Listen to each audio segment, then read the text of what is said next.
各位觀眾大家好 and would you guess again? It took so long for the chat to turn on after I started streaming. Only exclusive to YouTube. Only exclusive to YouTube because problems. Trumpet, thank you for the gifted tool.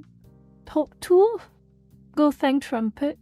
It's always YouTube. And I have, who do I have to thank? Oh, of course, I have Neil Mohan to thank. I'm going to, every day, every time I start a stream on YouTube, I'm going to thank Neil Mohan for making things so hard.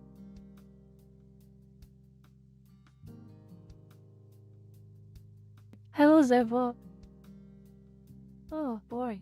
45 minutes until the stream officially starts. You know what I'm going to do? I'm going to relax a bit.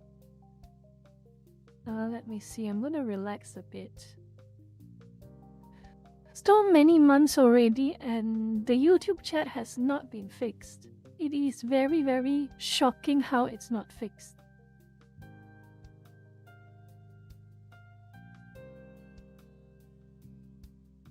Let me see now.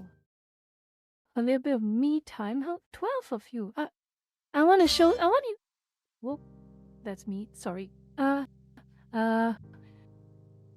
So Where Winds Meet had an update recently, like a few days ago, and one of its soundtracks is so lit. Lit, very, very lit. Hold on, let me find it. Where is it? There we go. Extremely lit. I love this music. I'll show you what it is. So it was for those who play Where Winds Meet, it's the Nine Mortal Ways base, and their combat music is just, ooh, Chef Kiss. Chef Kiss. Let me just move aside and I'll show you. There's nothing to see, but I'm gonna play a bit later. Hold on, but I want to play this music. This is so lit.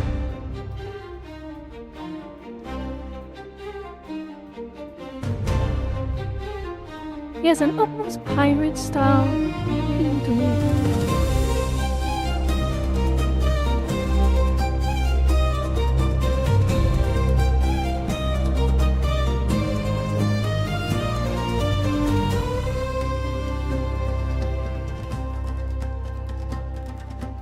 I guess the Nine Mortal Ways is basically like the pirates' version for ancient China, so it kind of fits.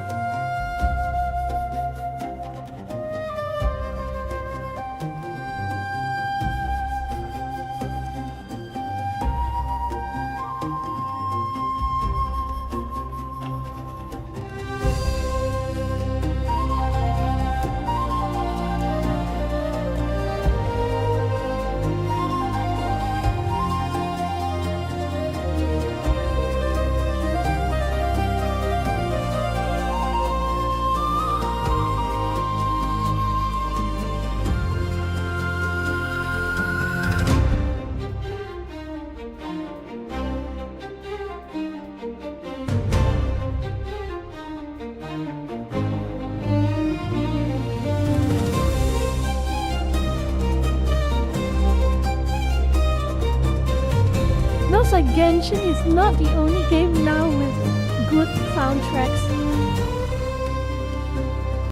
So basically it loops. It's one loop basically. I just play one loop. It loops twice for this song, but it's really, really good. I really love this music. It's so cool. Yeah, it is a very good pirate vibe. So y'all heard it and I love it. Let's just finish the loop. We'll finish the loop and then we're done.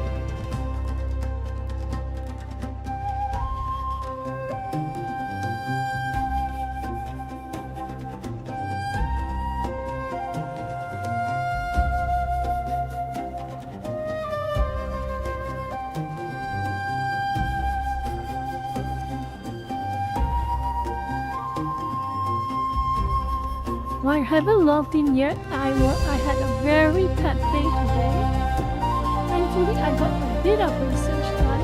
Not a lot, but enough for me to start talking.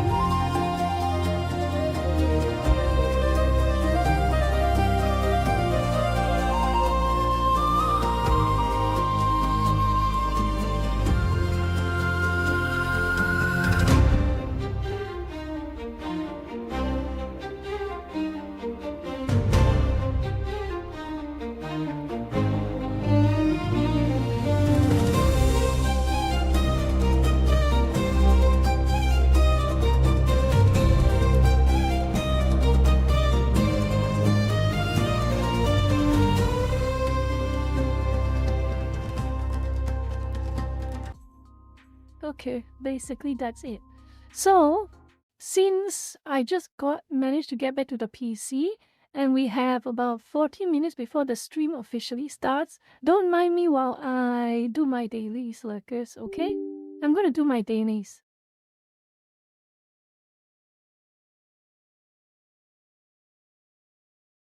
I'm gonna do with Where Winds Meet for now, and then we move to Arknights maybe, if we have time. Loading. I'll reduce the size so y'all can just watch a little bit if you want. I'll show you. Since I'm playing the game, I'm going to show you, okay, Clapston? I'll explain it to you in perfect detail. Hello, Burger. Ah, damn it.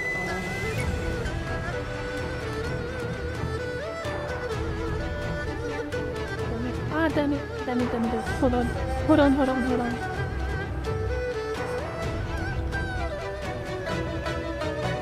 Damn it. Shit, this is the problem with... Okay, I found a problem with this stupid game. Hold on. Let me see.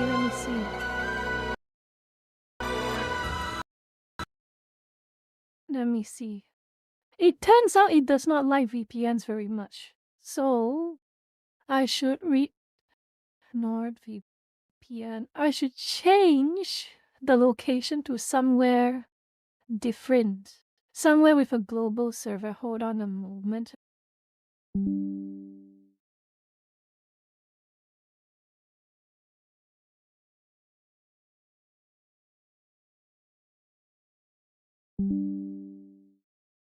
Okay, here we go. So I changed the VPN location. I choose a VPN location, so it should work now. I forgot about that. I completely forgot about it. Where Winds Meet is... It's dumb in that way. It does not register... Well, of course it won't register the presence of a VPN. So I change VPNs to specific locations, and it thinks I'm at different locations, and I think my client is inaccurate.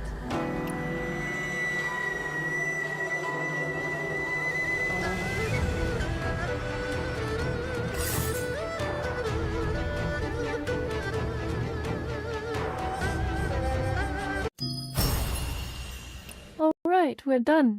Okay, I'm back in. Hold on, Lucas. Hold on a minute. I am going to change some settings around. Because... Let me change...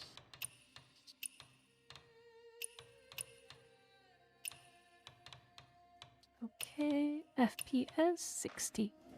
Done. The thing... I always play my games with unlimited FPS. Let me see. Where is it? There it is. There we go. Alright, let me reduce the volume just a little bit.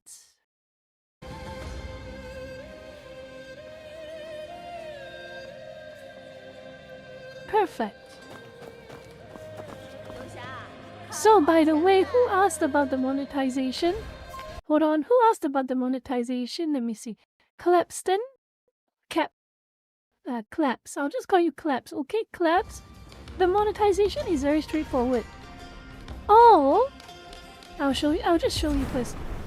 All stats related stuff. So power, level, skills, everything. It is all you have to grind to level up. There is no cheat. You play like everyone else. You level up, you get stronger by doing quests, by grinding, by doing missions and everything like that. So all these stats, and all this equipment, these are all unlocked by playing the game. The only thing that's monetized, and I'll show you the store. The only thing that is monetized are cosmetics. Literally only cosmetics. So all of this are the only things that cost money. These are the only things that cost money. All of this, these are the only things that cost money. They're all cosmetics. Okay?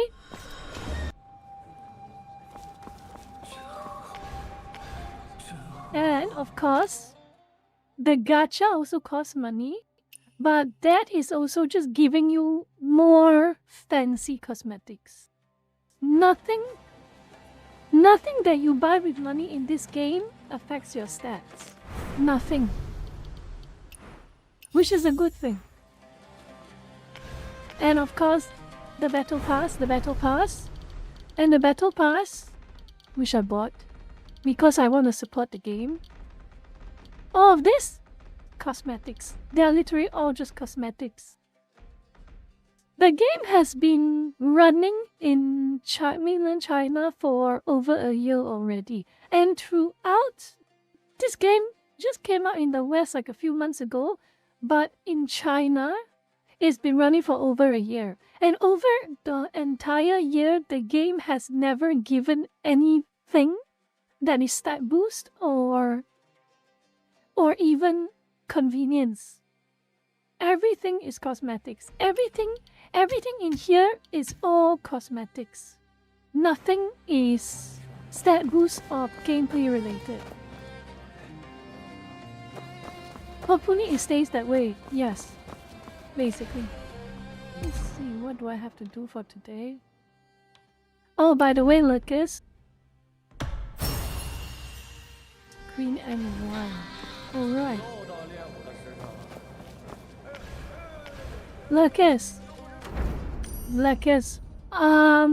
This is a little bit of a teaser, but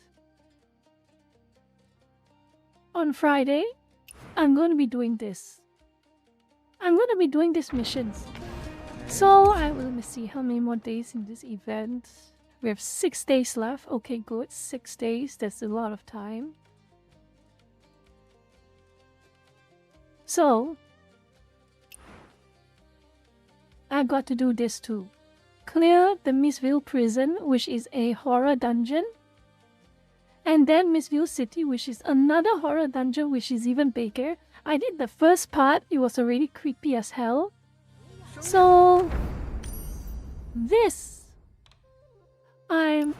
Friday I'm gonna do this on stream. Because I do not dare to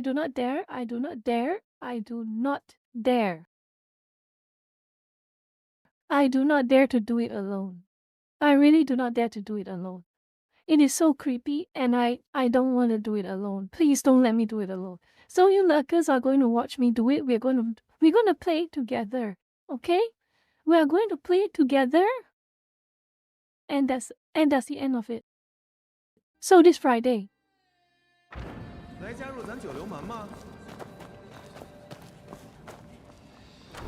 So right now what do I want to do? How much? Okay, I've got a whole bunch of... Maybe I can do... Sword trial, maybe? Yeah. Let's do a sword trial.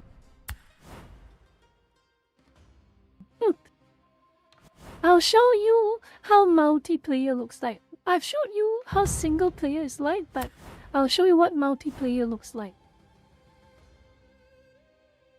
That's a solo only quest, yes, to the Friday one, the horror dungeon. Solo only. The devs know. They're not gonna let us. They're not letting us getting away easy for this. Come on, Bai Ling. Just join already, Bai Ling. 有冇搞錯啊，Bai Ling? Hassan, Yuki, good.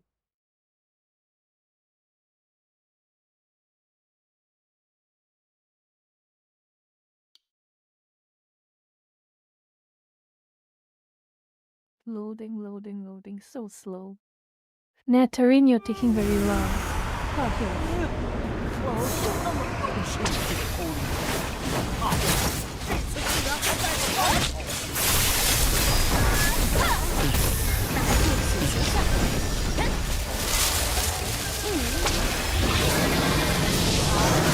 Hit.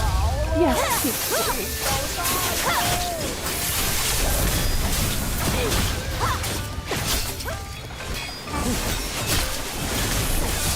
知道。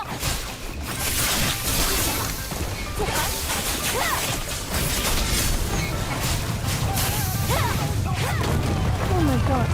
Okay.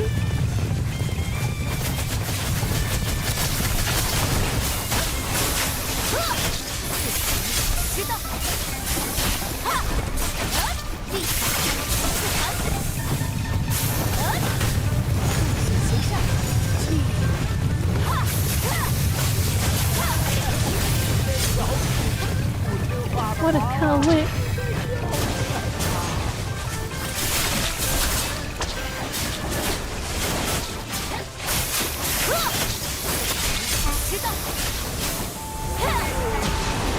Okay, hold it.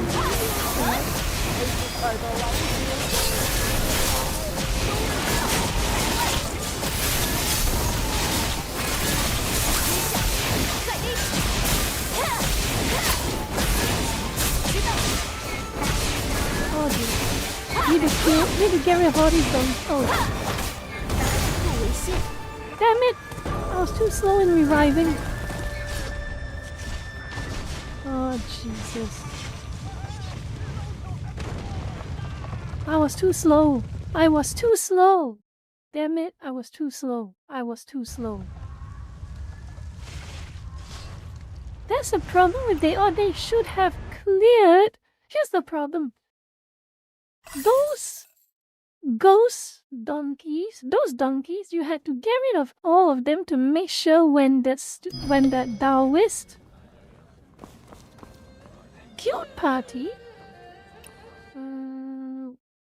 Don't mind if I do, I guess. Basically the boss mechanic was that. Oh, so what am I doing here? Ooh.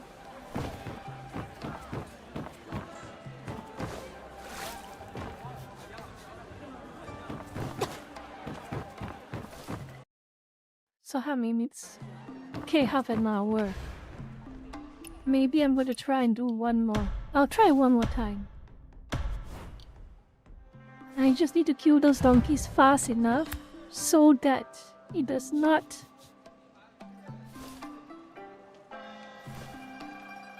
Just need to kill them fast enough so that they do not... His damage when he jumps down to the ground is not too powerful.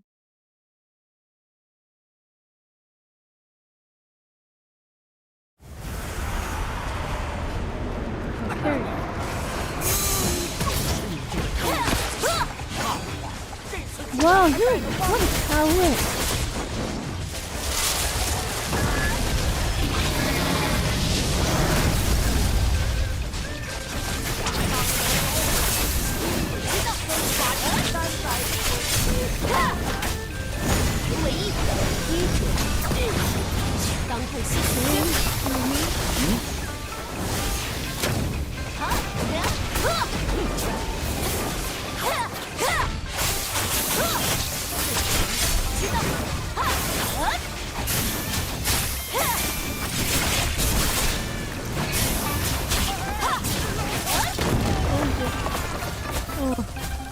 Get out of it.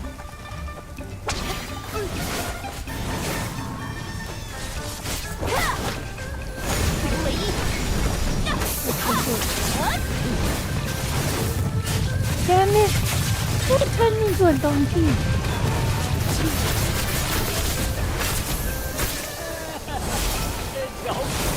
不听话的娃娃，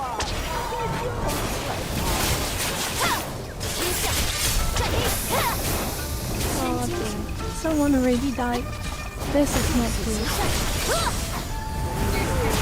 Oh! Get rid of the donkey!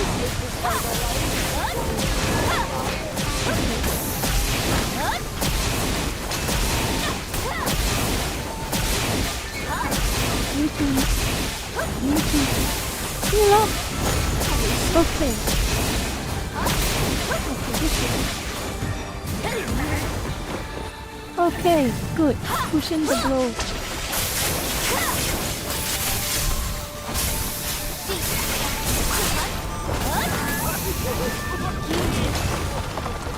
当后吸己身， Okay. Healing. Good, healing the summoner. 吃下，在地，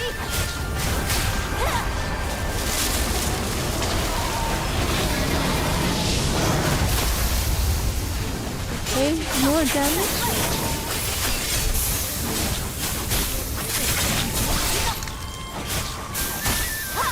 后援，还未动， I'm doing good, Jay. A bit hungry, but I'm doing good. Doing my dailies right now. 调皮，不听话的娃娃。归元，吃下，在地， Oh dear. Oh dear. Okay. Someone is... 入为心，知道， Nice.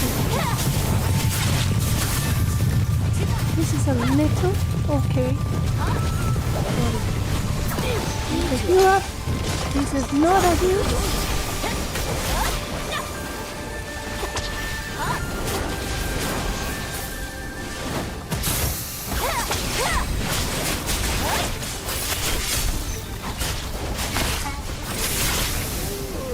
Oh. That worked. 快到老朽梦中来。 Excellent. This team handled a little better. Okay, now just go... Nope, I'm not interested. There we go. Done. So I've done my daily quest.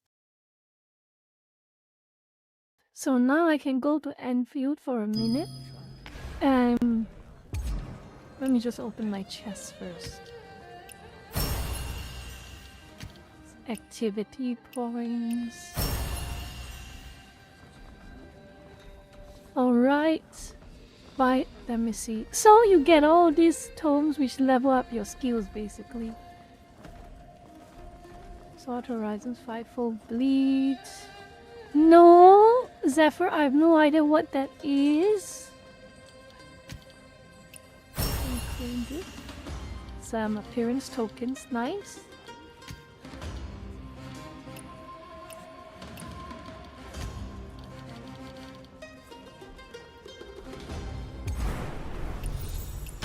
Battle Pass. Nice.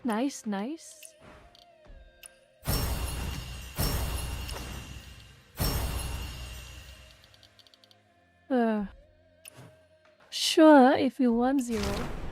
Portable merch. Oh, by the way, Lurkers, I have something cool to show you all, Lurkers. I have something cool to show you all. Yeah, Sunset, send me the link if you want 0. Something cool to show you all. Look at this. It's like, ooh, look at this, so cool. I get to organize, so I have a bunch of friends. And I just put them on my little scenario poster here. So that's something really fun. So I can show them on my profile pic. Look at that, so cool. It's like a wuxia. It's like a wuxia idol group and all. Look at that.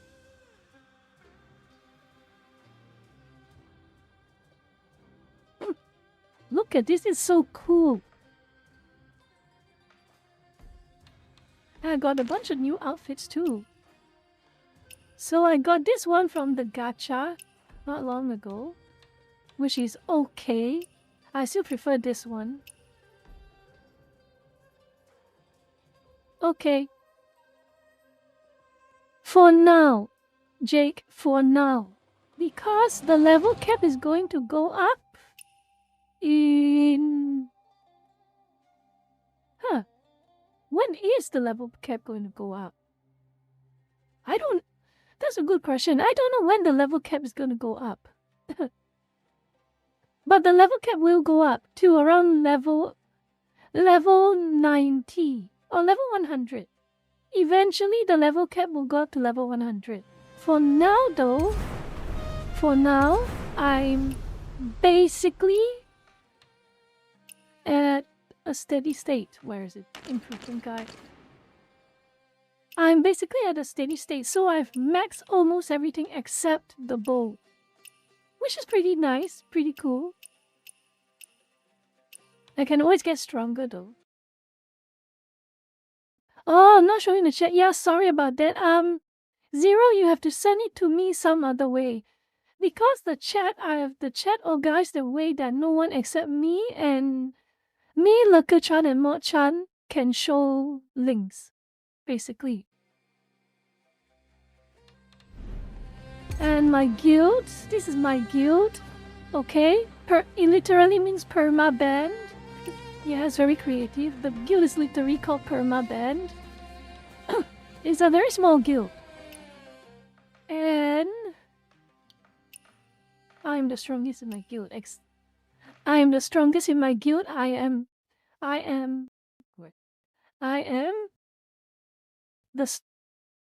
strongest in my guild. The strongest in my guild. Literally me. Yeah, Zero, just send it however you want. I'll have a read of it.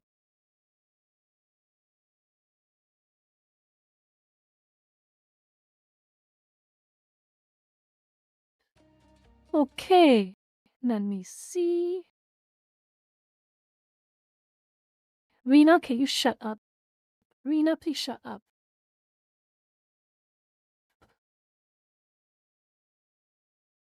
Rena, please shut up. So I'm literally the strongest in my guild. Aha! Looks like this guy, they've all been slacking actually. They've all been slacking. Seriously. Only Corvoy, which is Akane. You know Corvoy, he's always around. My fan, Mod-chan, and another lurker. Only these people have been over. The rest have been slacking off. Zero, you have been slacking off. Seb, if you are seeing this, you have been slacking off. Kuwait, you have been slacking off. Zazia, you've been slacking off. Synfic, I don't know if you're a lurker, but you applied for this guild, so I just accepted you anyway. You've been slacking off. Basically, everyone has been slacking off except me.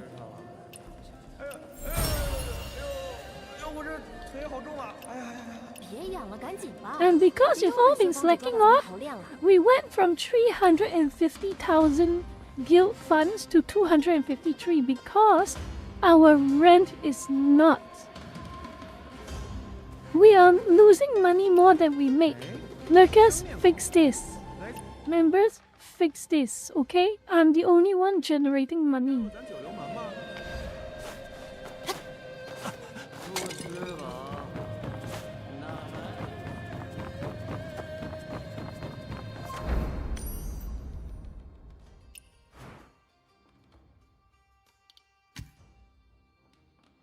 Echo shades.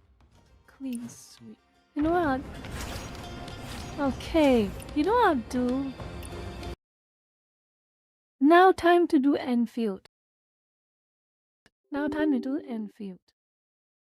I need to get all my dailies done before the stream can start. So we'll do that.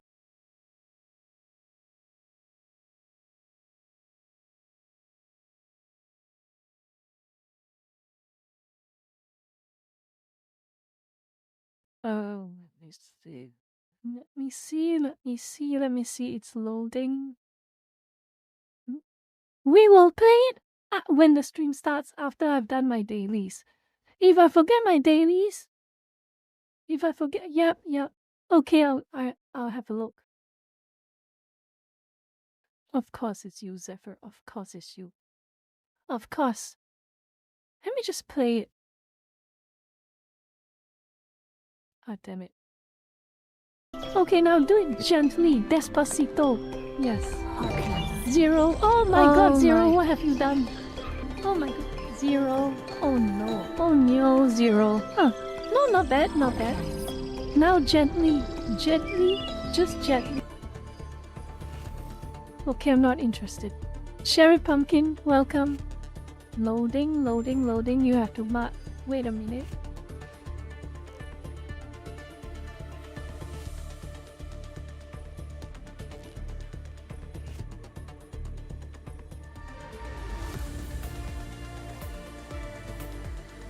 You know it's an Unreal Engine 5 game when you have to compile shaders. Let's set it back to 1920 by 1080 and 60 FPS. Excellent.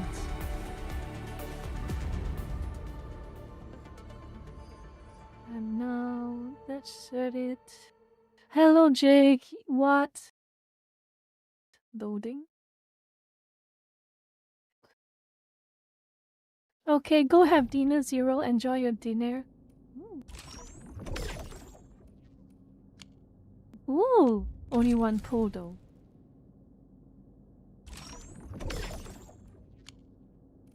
Creds, I don't need. Boring.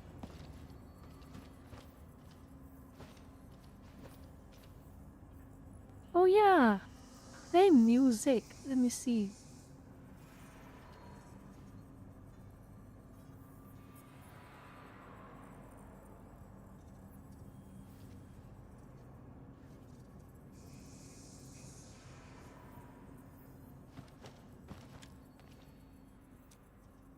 Pick a vinyl for. Huh. Retro style vinyl or unopened vinyl? I actually don't know.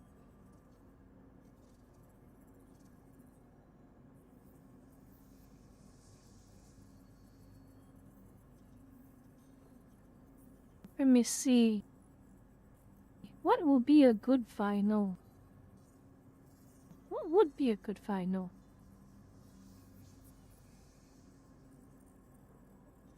Okay, let's try. Ooh, that one was delivered last week. I didn't even have a chance to listen to it yet.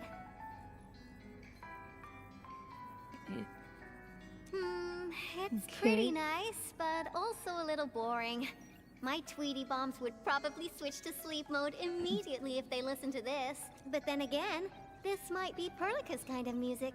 What type of music does Perlica like again? Music that's just like her, quiet and serene. Her playlist is just a couple of the same old songs. People say that the Endmen... The music is certainly something I prefer. It reminds me of the past. See? I'm right. But this music is a little I only slow. use the English dub because of Admin. admin. is gonna half my work performance. Let's Rena, switch to shut up. something else.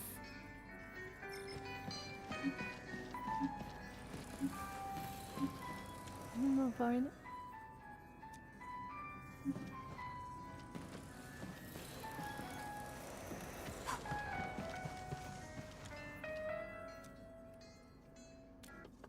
Wow, Let's try your the taste other is one. exactly the same as Andre's. He's the one that left that vinyl here. Andre couldn't stop talking about you, especially when he started going off on his heroic achievements. He kept squawking about how the two of you planned out the AIC factory, blah blah blah, and it seems like he wasn't exaggerating. This music really does fit someone your age. Did you and Andre listen to this Oh my together? god. But it's not the best music for work. Can we... Why don't you Did search you the just crate call next me to the old? table? Now that would be my special collection. Yvonne? Did you just call me old? Seriously? Ah, this is it! Perfect! Oh, this is my absolute favorite. You know me so well, Endmin. How did you even guess?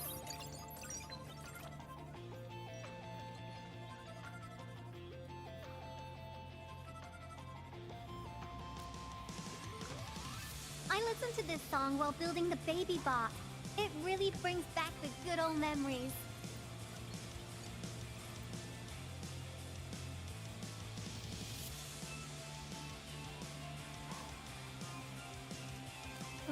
As far as I know, everything is appearing Not properly. exactly. Baby bot is really big. Andre helped a lot in technical verification and validation, as well as final assembly. Nevertheless, I'm completely disappointed by the colors he chose. He's just like those Woosters. Their outdated taste makes their work dull. I can't feel passion in it. Okay.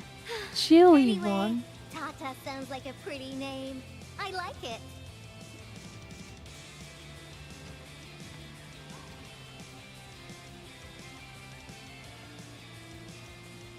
Hello, Nana. My progression is faster than Darn yeah, expected. it's a lot You helped of- a lot, Endman.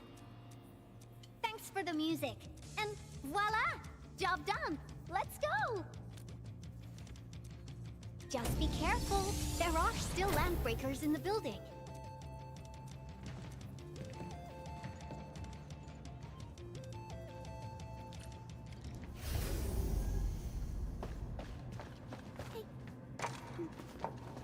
Yvonne, have you been using this room as a storage depot? Oh, well, yeah. But Supervisor Perlica, I don't need to submit a late application form, do I? Lighted out bees? They turn this place into a Oh, dump. here we go. Oh, I won't let them get away with this. Once known, be dead.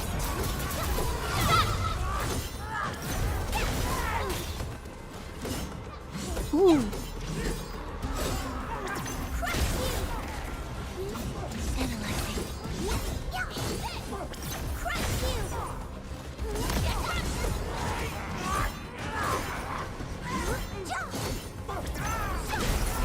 Very tanky the enemies.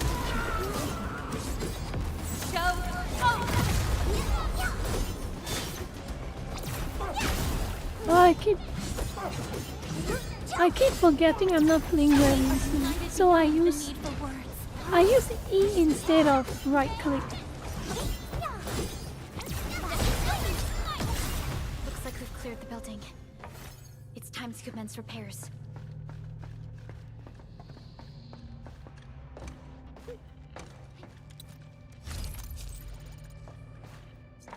Ooh, chest.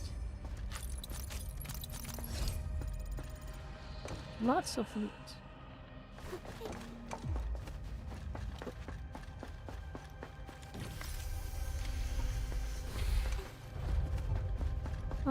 I'll check that later. I just want to go grab loot. Can I?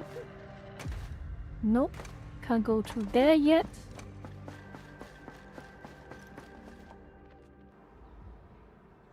There's the control panel. Come on, let's go.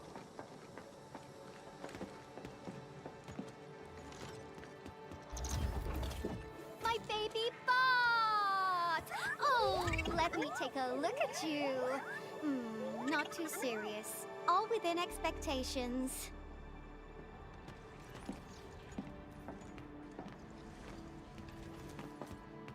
Such a marvelous design, made by me. Andre added plenty of stuff, but the core architecture is doing its job nicely. Overload?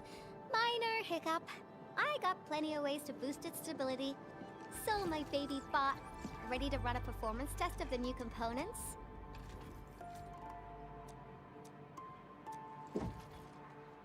You seem pretty close to Tata.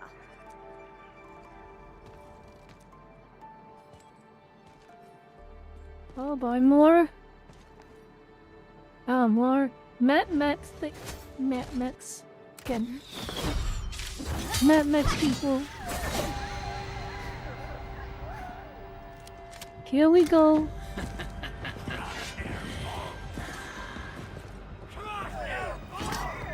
Keep them off Tata and Yvonne. Destroy every one of them. Last cutscenes, more fighting, please.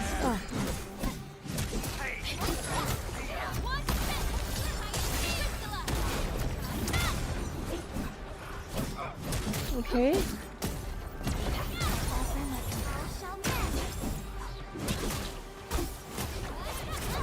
They're after the prototype. I know. We gotta Okay. keep Tata safe. Hey, keep this pink-haired genius safe as well.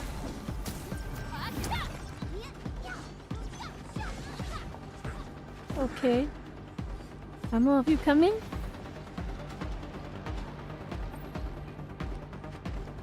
Are more of you coming or not? Oh, I have to go there? Yep, I have to. Oh. Okay,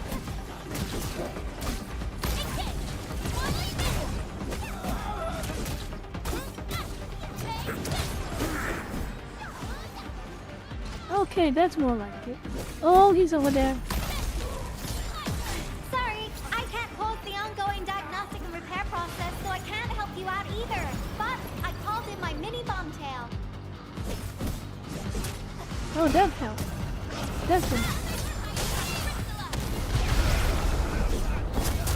Ooh, that's useful.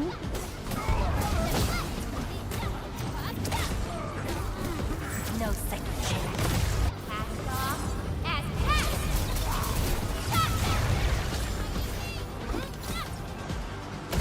United beyond the need for words. Everyone's so incredible. The force was incredible.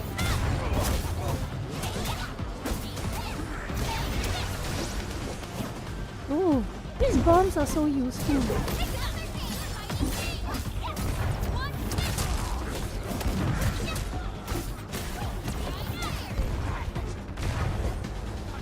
Oh, that helps. That. Oh, cool. More people to fight. More enemies? I got a big bad boy ready for you.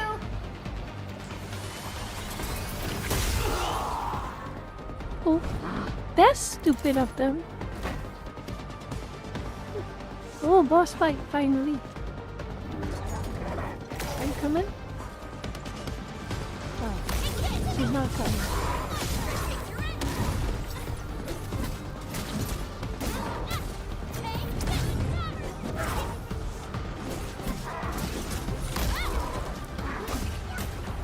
Oh, that's fun. Oh.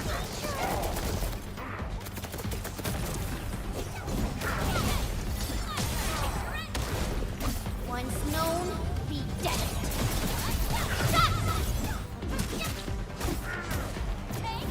List subject violations.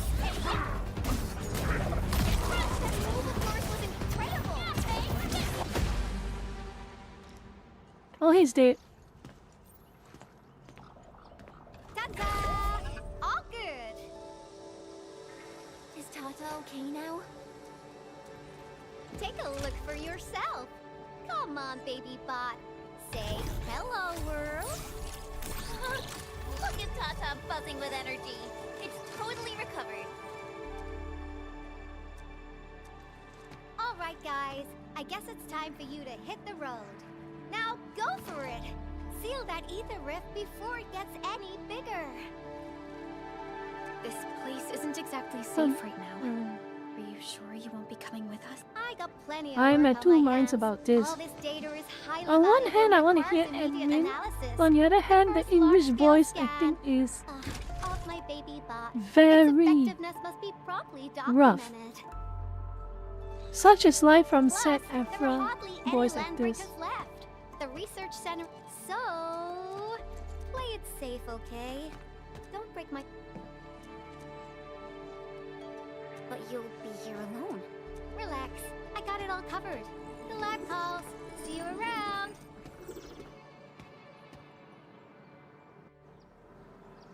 Broken game literally unplayable. Haha, very funny. Several. And I'm done. For now. Ah, damn it. Administrator, supervisor. Loud and clear. Radio seems great. How you? We've met Yvonne, and she's. How about you? What? They should have arrived at the hub, and thank you for taking out most of the landbreakers. Things wouldn't have gone this smoothly otherwise. We have established a Valley 4 emergency committee. The infestation is now a formal refuge point in the valley. Refugees heading from the park have contacted us. We're heading over to verify the name. Wonderful. That means everyone from the park is accounted for and safe, right? Not yet. It's a mess there right now. Not There's just a the problem, park either. Zavok. We have They a call growing themselves a list of missing guild, people but it's so from obvious it's a very Just union, keep isn't it? looking for them. Yeah. If you have the time, you might... We have an understanding of the situation. Valley 4. Thank you so much. The UWST seems to be recovering from the disaster. Ooh. Search and rescue operations are now being carried out. Yeah, Basic and expansion call. we should visit the infra station if we have time.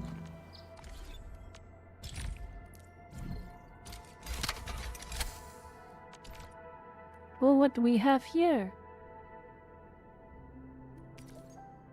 Farium. I can produce Farium. Okay, I need Perhaps I we need can offer them our another assistance. inflatable arm flailing tube man. Let's see.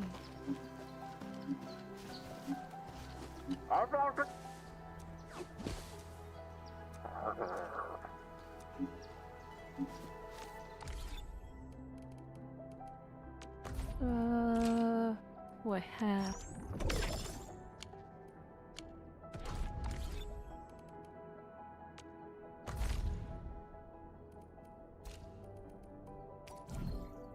Credit store?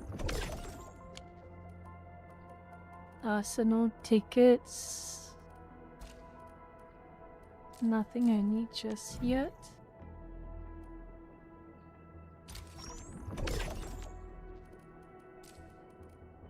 ARC quotas. What else is for sale? Okay, there's nothing else.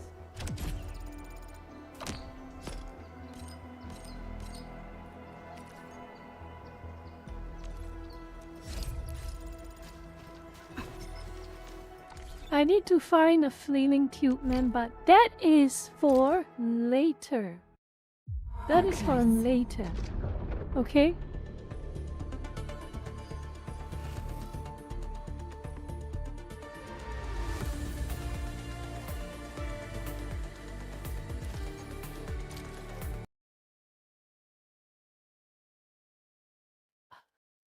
Alright.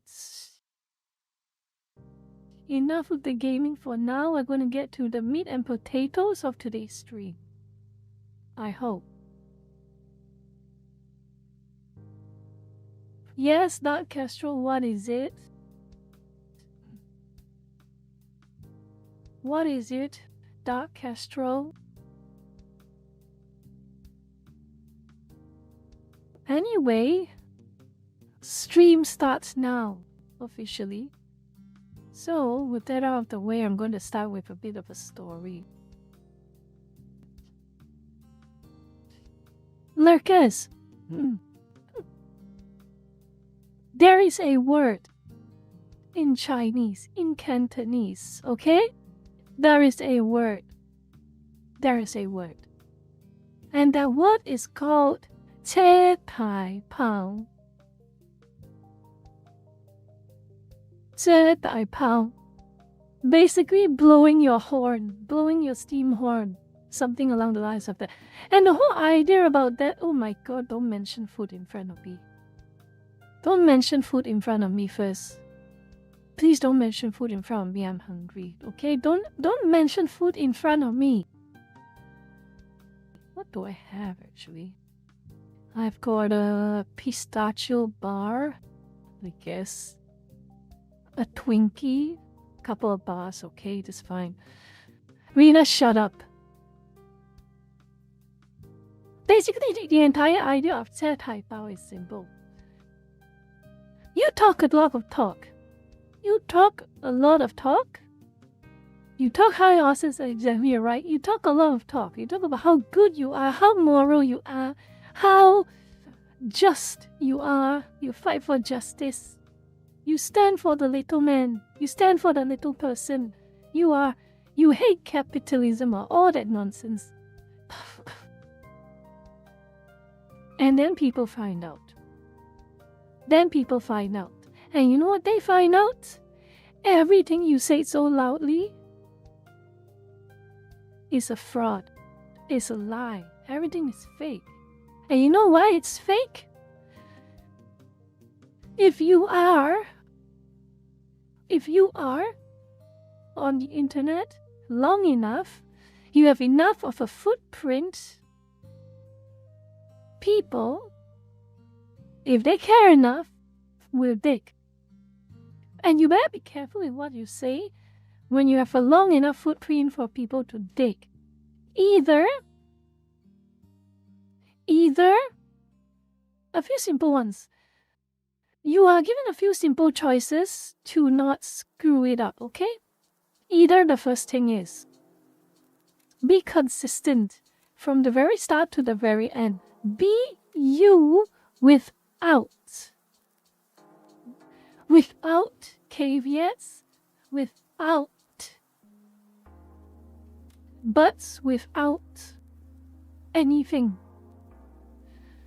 Without pretending, be you without pretending.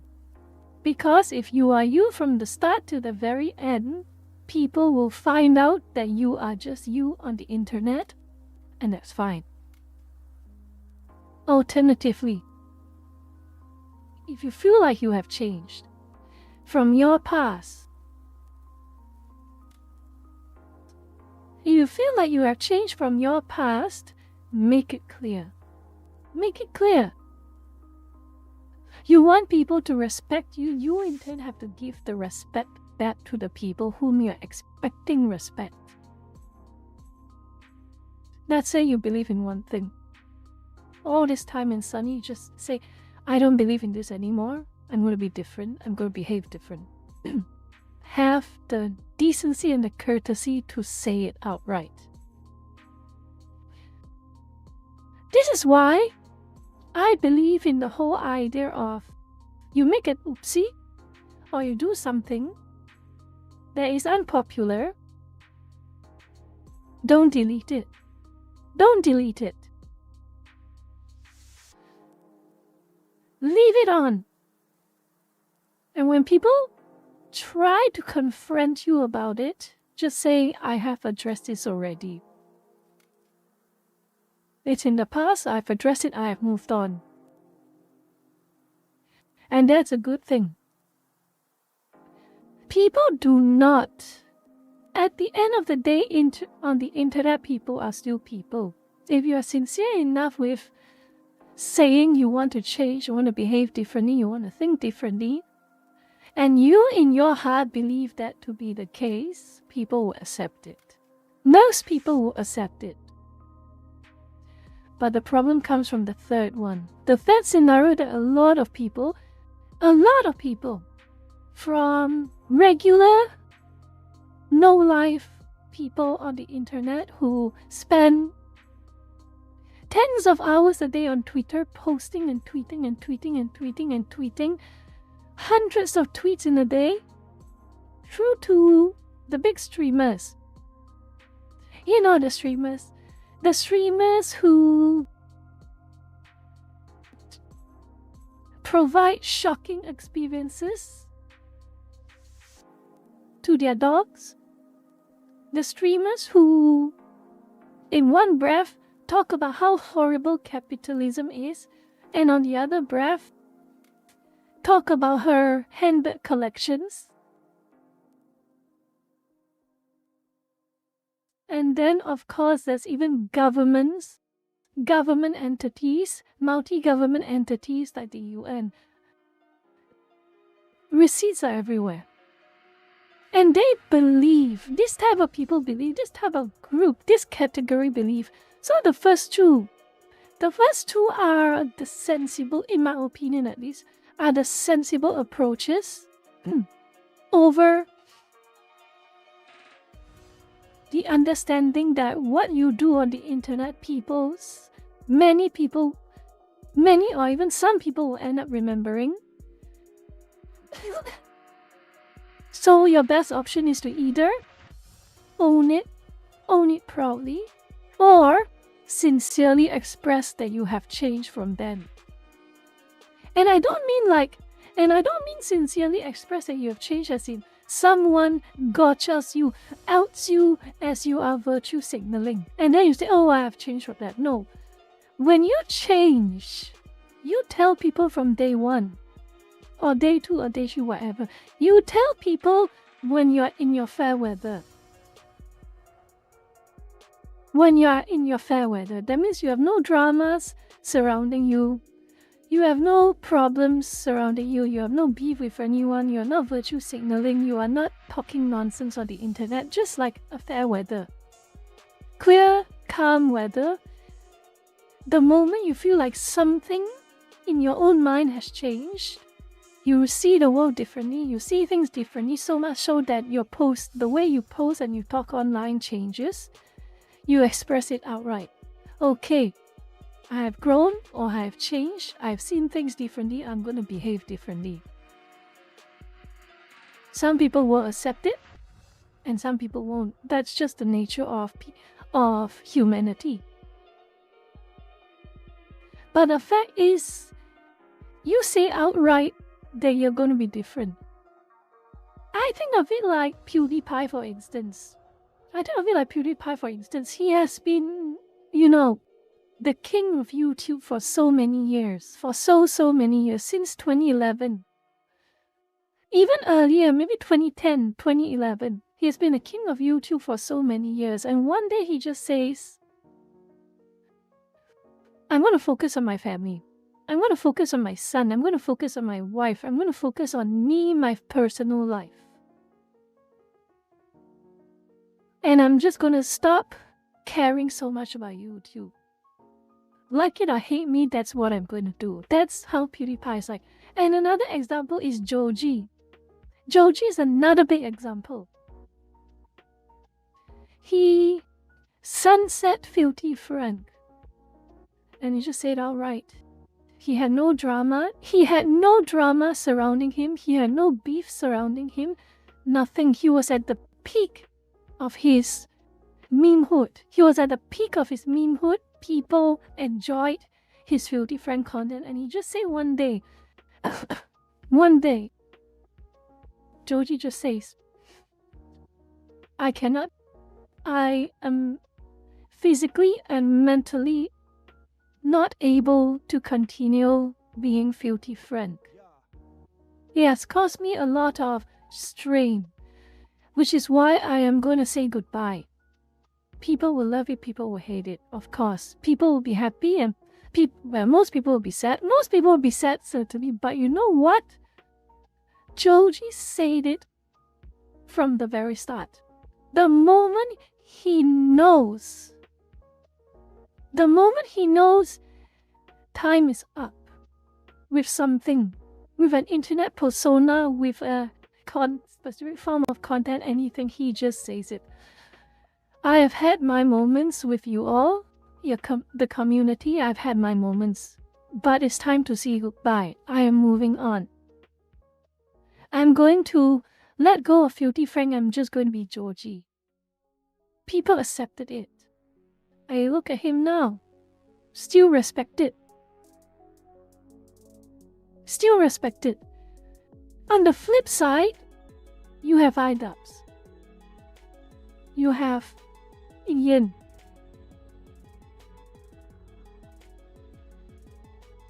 The problem with Ian is that he is a bit odd, in my opinion. He embodies a mix of the second scenario and the third scenario. He's a bit of both. On the first hand, he's 2021 or 2020, I can't remember what specific year it was, but on the first hand, he talked about how he has quote-unquote gained empathy and that his content cop was his content cop was bullying and blah blah blah blah, and he says he's got to move on from that. But here's where his problem came in. His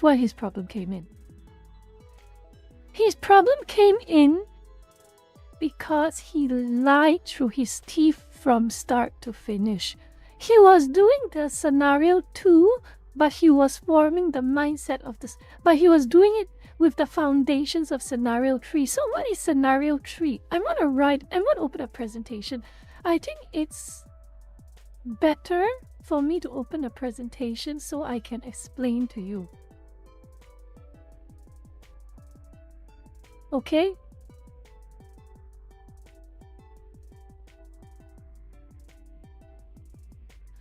Let me move aside.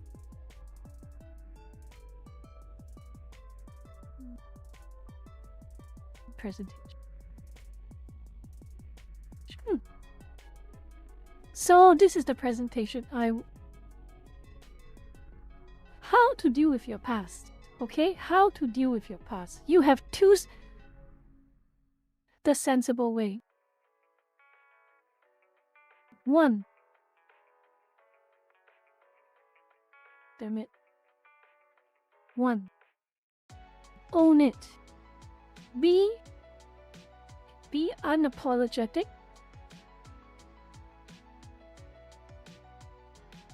Accept it for what it is. A part of you. Okay? 2. Move on from it. And I don't mean move on from it after like you got involved in a scandal or controversy. From day one, when you feel you have changed, express it honestly and sincerely.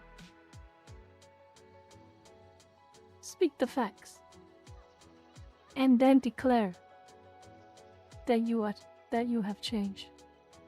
Okay? To me, these are the two forms.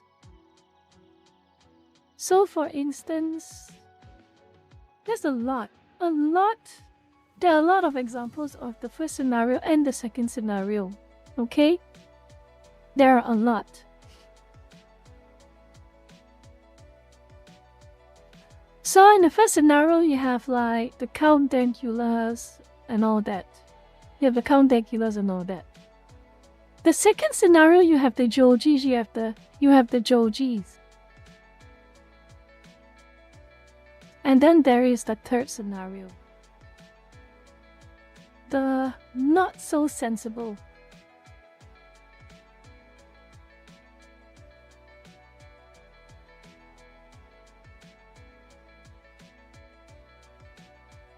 And this is what draws drama. This is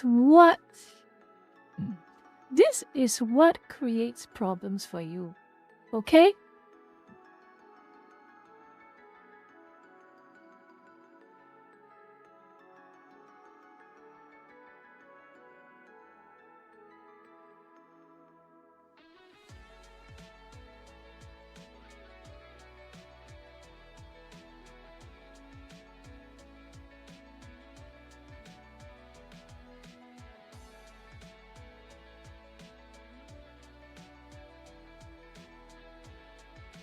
I think this is the biggest problem with a lot of people online.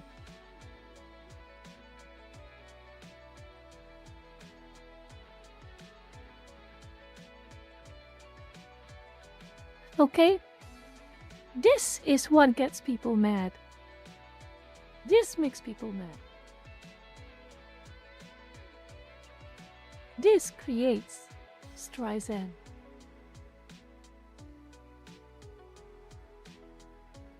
Okay? Pretending your past does not exist, closing the ears as people repeat to you. And this is the problem. The third scenario of people, funnily enough, ironically enough,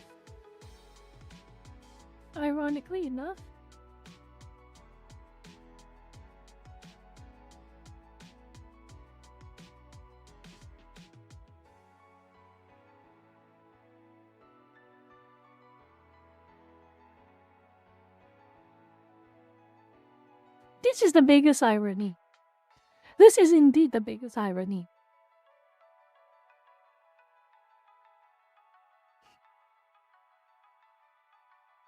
They preach the loudest. They go around the internet or even sometimes into public spaces or on television or on videos or on YouTube or on Twitch, whatever. They go onto the internet and talk about how good of a person they are. How good! Oh my goodness. I am kind. I am a saint. Oh my goodness, there's no one in this world better than me. If you disagree with me, you are evil. If you disagree with me, you are a bigot. I am for the little person. I fight oppression.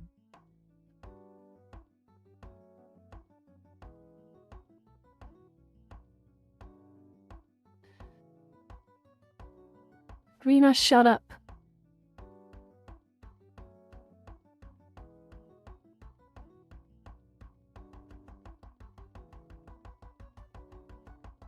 So, these people, they talk about how good they are.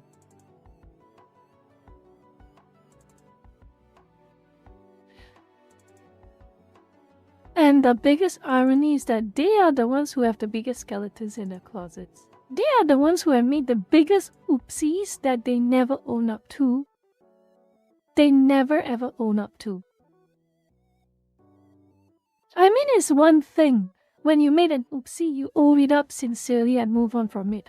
People will accept that. Even the internet will accept that.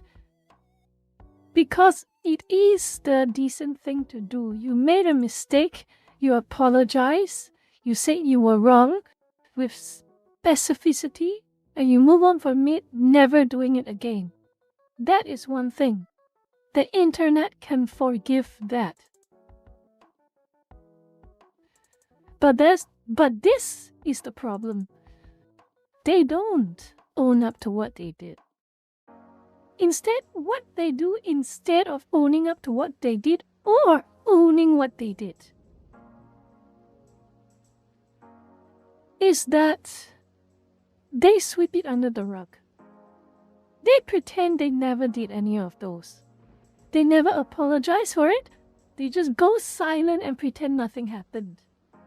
Even as tens to hundreds of people say, why did you do this? Why did you do that? You said you are a moral and good person, but yet you are doing this very disgusting behavior. Why did you do this?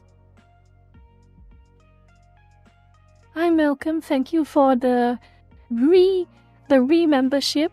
Appreciate it a lot. Anyway, what was I talking about? So yes,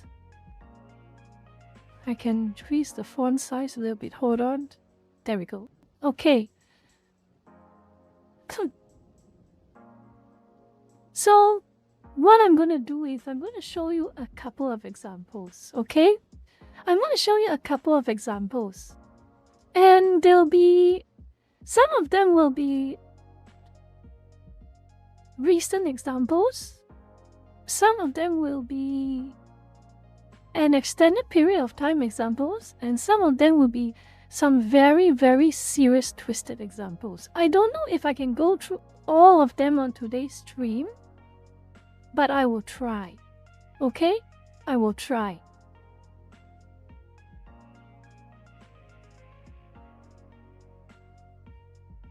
I will try.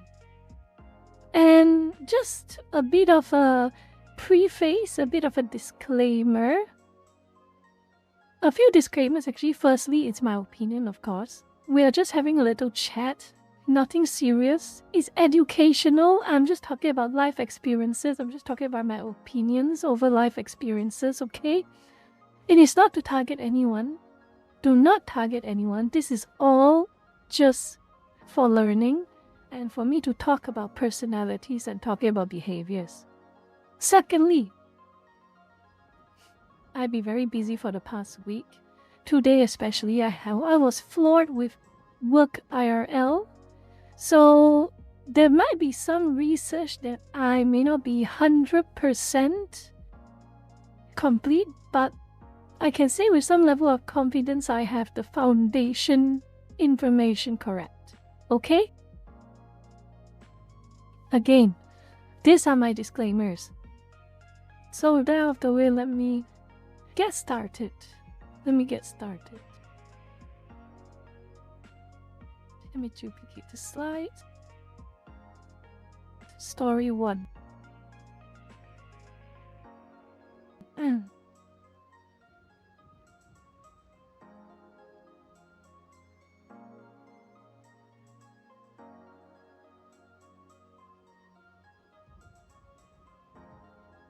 We want to start with something that happened a little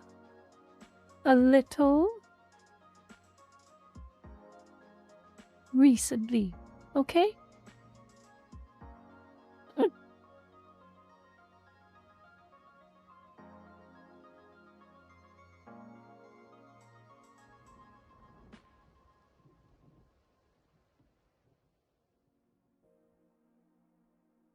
So,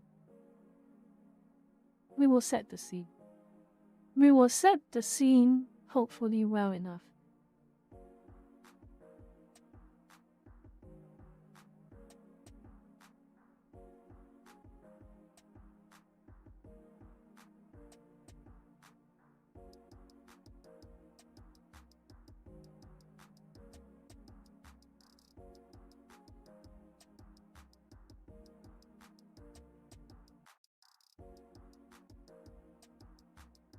Okay.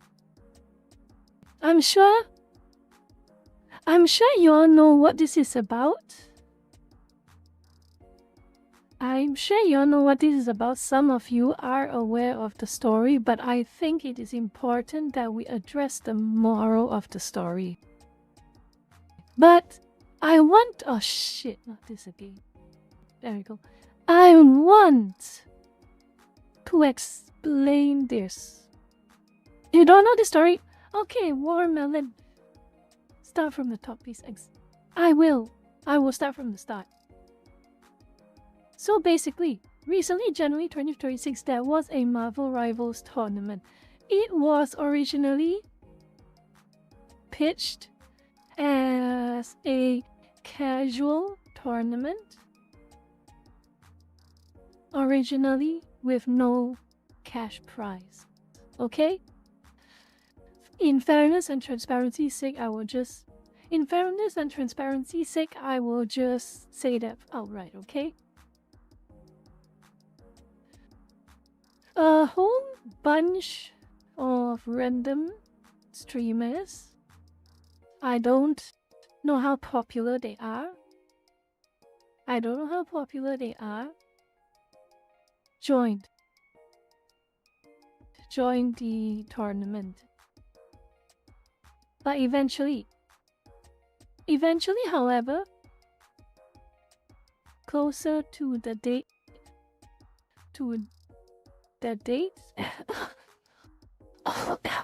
I was not really following the whole chronology. I have the general chronology, but not the specific dates. But apparently, closer to the date, a cash prize was added. It was $40,000. $40,000, 40K, okay? Suddenly,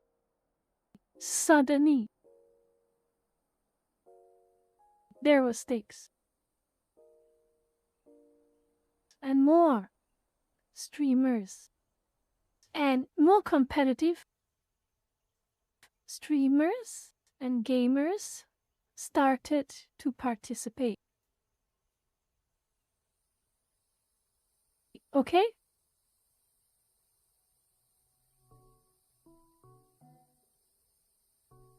Yeah, for a casual tournament. You noticed that right too? I didn't talk casual.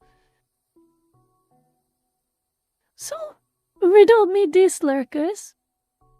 When you put a cash prize of, I don't know, 40,000 US dollars as a grand prize for a so-called casual tournament, do you already expect the tournament to remain casual? Be honest with me. Be very honest with me, Lucas. What casual tournament has a $40,000 grand prize? Sure, $50, $100, $500 at the very most, but $40,000? Explain that to me. Then Top, don't get ahead of yourself just yet. I want to start the story from the start for those who do not know. So yes, in comes the main characters. This is public information, by the way, okay, Lucas? This is all public information, so...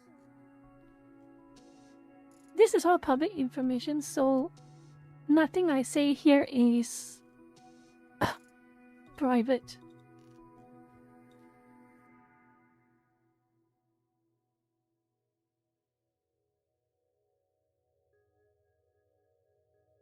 The girls. The women. Oops. I wrote the note somewhere else. They go by the names of Cece, Zaza, and Lucy. That is their streamer names, if I... yeah, that's the streamer names. Okay? The man. They were the streamers.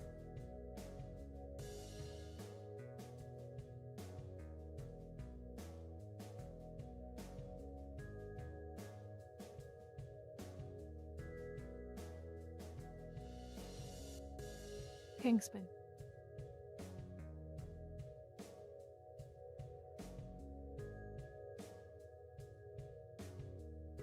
Competitive rivals player. So the stage has been set. I will not go through the details of how they ended up in the same team, but long story short, they did end up in the same team.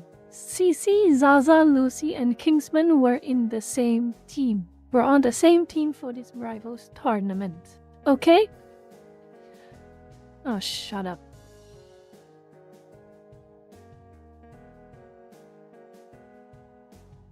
Rena, you better. Anyway. Through some way, shape, or form, they were all in the same team. 3 women, 1 man.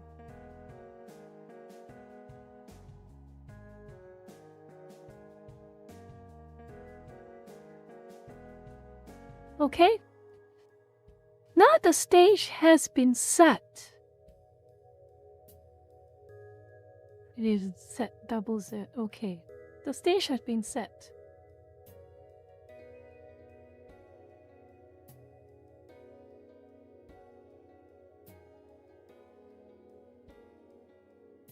Tournament happens.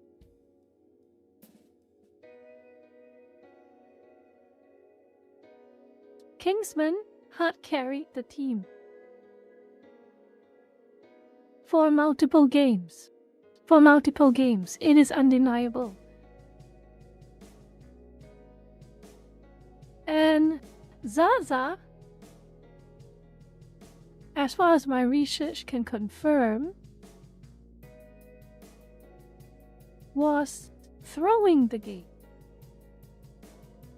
How? Well,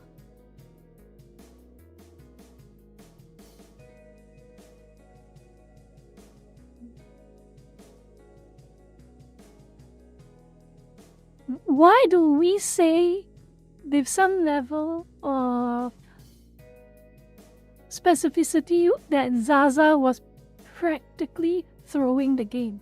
Well, apparently I do not play Marvel Rivals that much, but I have seen people discuss this character in-game.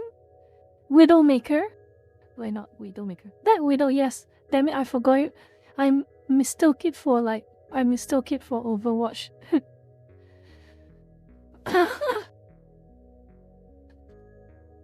Overwatch is basically bootleg Black Widow.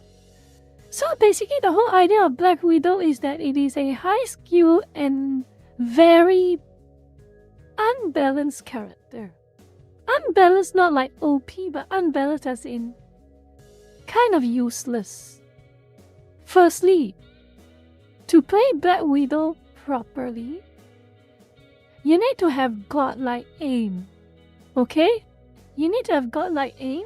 And secondly, you need to have a proper ping. You need to have good ping. Basically, anything under 50.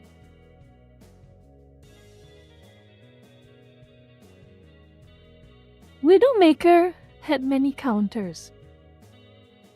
It was a high skill floor character as well, because you had to be good at aiming and you had to be good at positioning.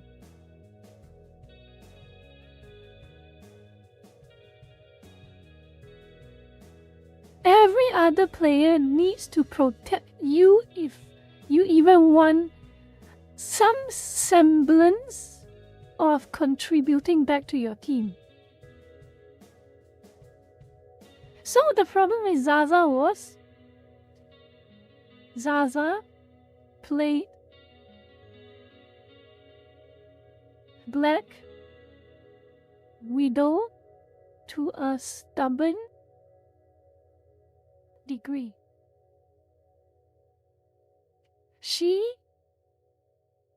Her aim was not good enough. She got killed a lot of times. And she plays from 200 to 250 ping. The perfect storm of all the wrong situations to play Black Widow. The perfect storm of all the worst situations to play Black Widow.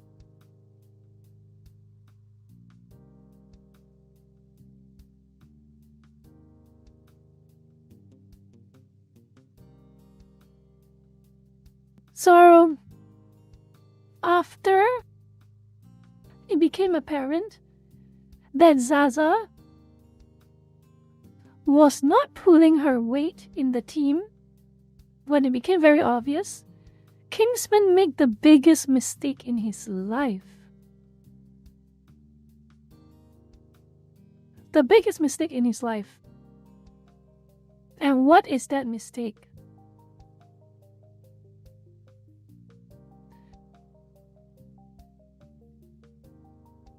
He said, Zaza, please. Basically, I'm paraphrasing, but this is basically what I say. Zaza, please. Can you not play Widowmaker? Play a different role. Play a different role. Play Winter Soldier. Play Phoenix. Heck, play Mantis as a support if you want. But Widowmaker, please. You are not good at that character, and that character gets too many hard counters. That was basically what he said. That was what Kingsman said, okay? Kingsman said it as it is.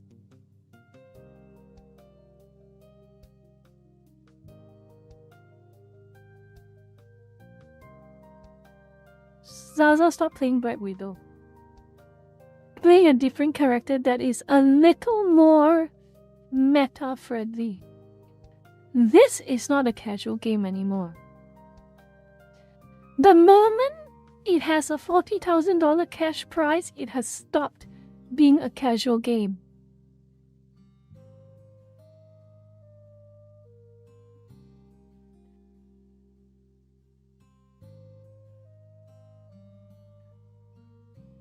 And because he did that, okay? Because he did that.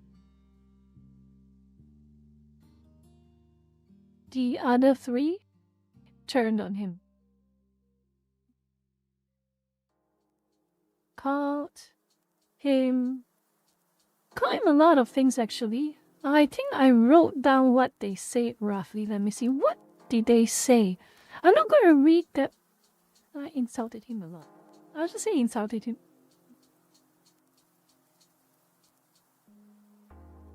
A whole bunch of things they say. Let me see if I have. Let me see what they wrote. What I wrote down. Let me see.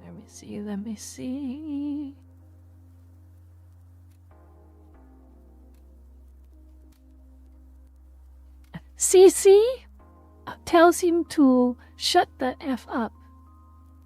Calls him a loser. Okay?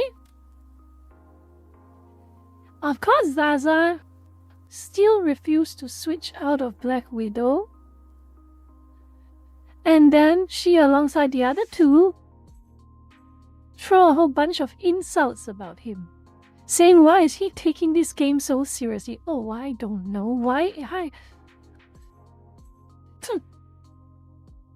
Why is he taking this game so seriously? Oh, I don't know. Let me guess. This is just a guess. This is just a wild guess. I'm just throwing it out there. Maybe it has something to do with the fact that it is a $40,000 grand prize?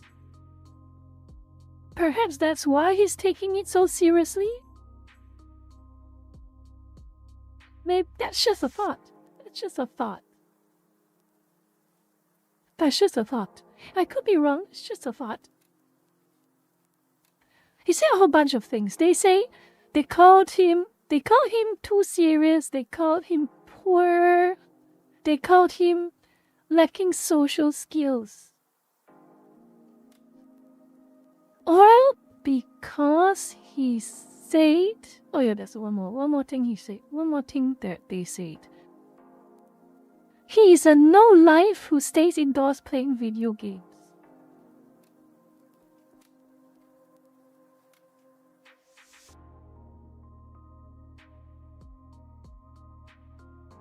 Okay.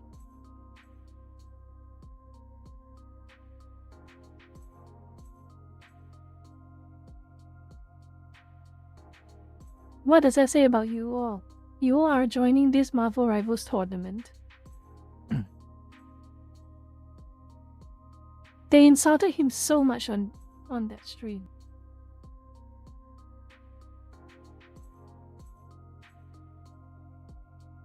They just wanted the good vibes. They didn't want to take things too seriously. They do not want a meta slave.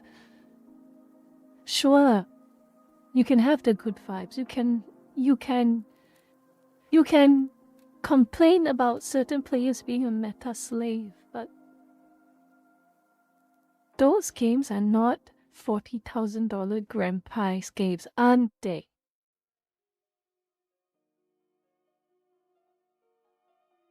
Those aren't $40,000 grand prize games, are they? And as a lot of people admit, he also admitted himself, Kingsman joined the tournament for a chance to win $40K for his college tuition.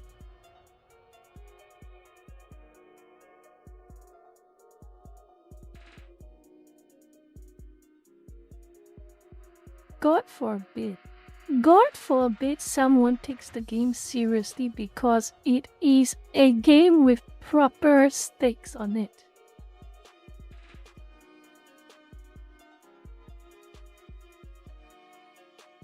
God forbid.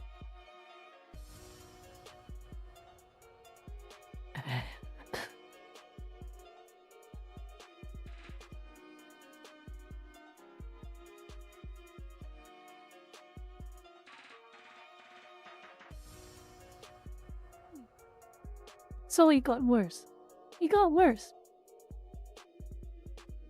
The streamers community gaslit and basically dogpiled it.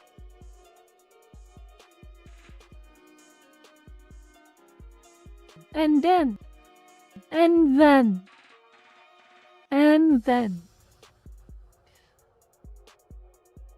I can't remember who it was. Zaza. Oh yeah, Zaza. It was Zaza. Okay. I think it was Zaza. Correct me if I'm wrong, but I think it was Zaza. Zaza spoke to the organizer.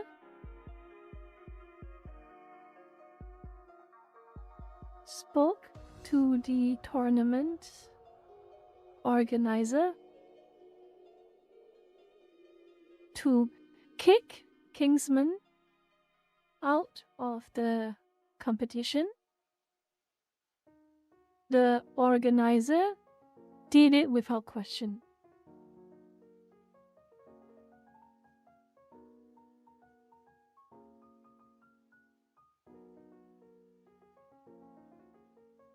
What was the organizer's name? Let me have a look. Let me have a look. Bazim. Yeah, Bazim.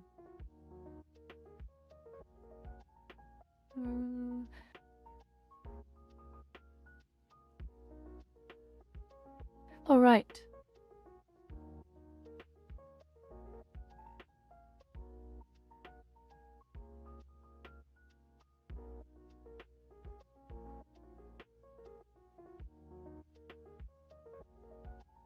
Apparently something along the lines of Zaza admitted on stream. There are a lot of receipts that are circulating online. Let me see if I can find the link. Hold on. Wait a minute, let me find the link. Okay?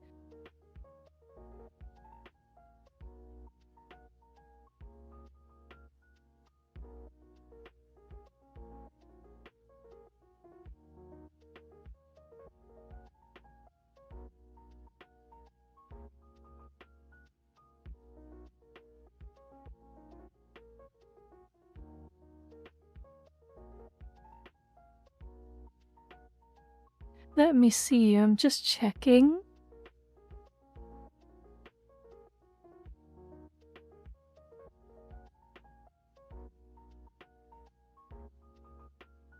So, the specific quote that Zaza used to admit that she got Bazim, the organizer, to kick Kingsman out was something along the lines of Bazim was asking whether there was green light to essentially kick Kingsman, and then she said, yes, I gave the green light. That was basically what she said. 11:14, 11:47. Let me see. Okay, let me see.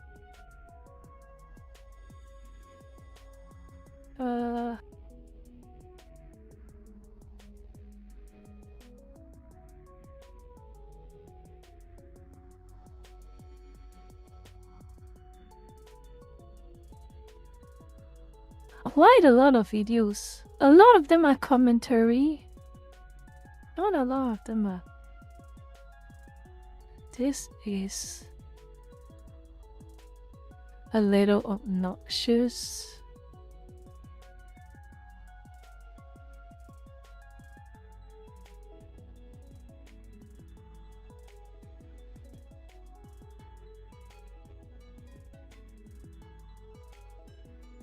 There's one thing I don't understand. Why did Kingsman agree to play under her if he wanted to win? Did he have no other options? That is a good question.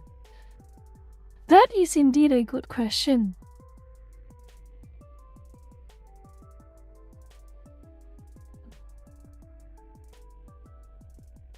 Eventually, of course, the story came out. We can find any more. Why is there so many more quit? Why is it only this guy's video?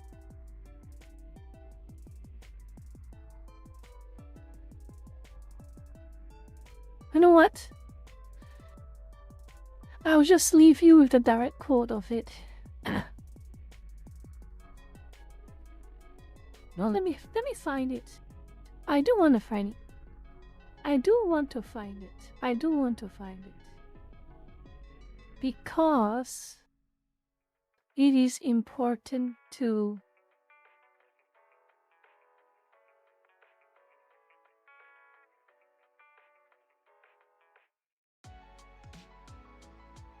So yesterday we talked about... Let's have a look. I remember seeing this part.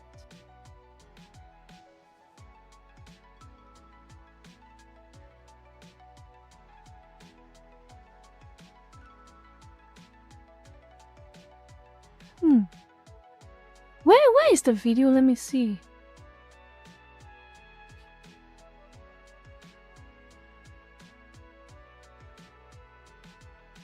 See this one? Is it Drama this Farmer, one? But Page? then I saw everyone Drama Farming on Marvel Rivals, and I was like, maybe make some money too, though. No, that's not it. That is not it.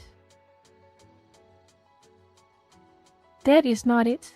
But essentially, yeah.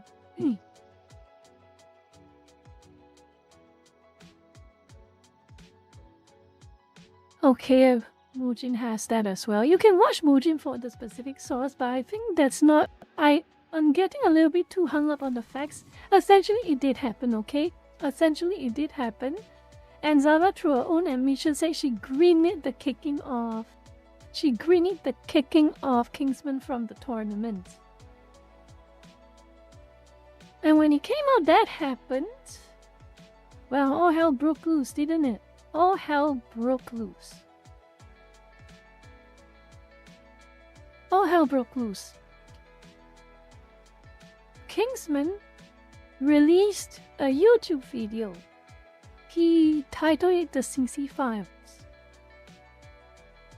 And he also uploaded a Google Doc, which you can read in your own time.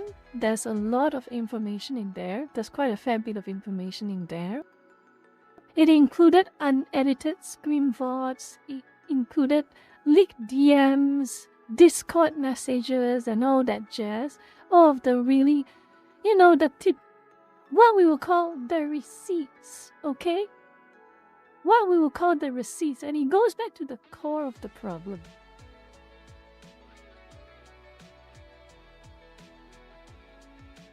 Kingsman kept receipts. Kingsman kept receipts. Oh, the Discord DMs.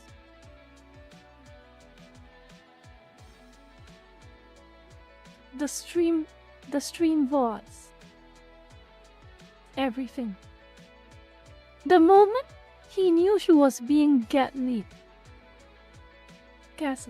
The moment he knew he was being gaslit, she released everything. Every single damn thing he released. And it proved everything. It proved exactly what we were talking about. Every single thing. Zaza refusing to switch out of Black Widow. He merely said, even with audio and video, please switch out of Black Widow. Play Winter Soldier. Play Mantis. Play another character that does not have a hard counter. Does not have so many hard counters. CG said no.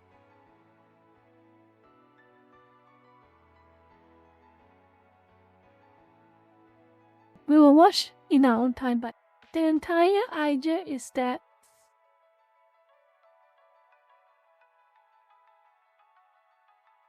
the lie completely crumbled. Everyone saw it. Zizi's boyfriend wrote a quote-unquote Google Doc before this. It was not well received. Not well received at all. A lot of lies, a lot of gaslighting, a lot of things out of context. And then later it came out. Later it came up. Z's boyfriend admitted, apparently, Zizi's boyfriend admitted that the document was embellished. Surprise, surprise. If anything, the Google Doc only made was exactly right.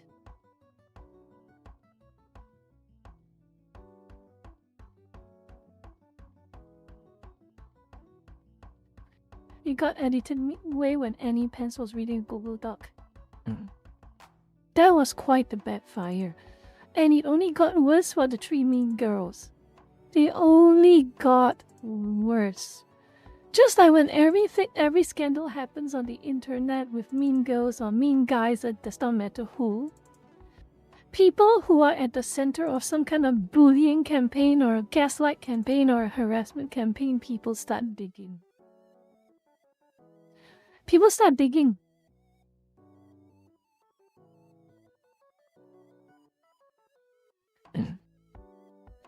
And let me see if I can find this post. I don't know if the post is still there, but let me see if I can find this post. Someone might have already taken a screenshot of it.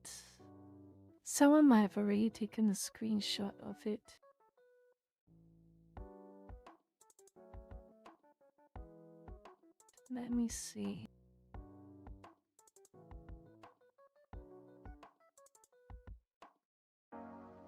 It's from Zyla Stack. Let me check. Let me see. I'm gonna open X.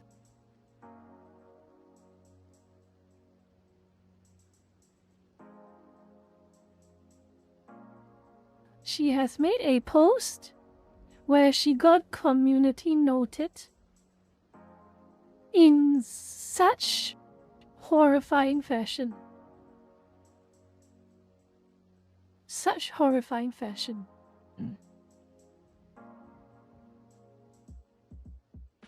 Let me see.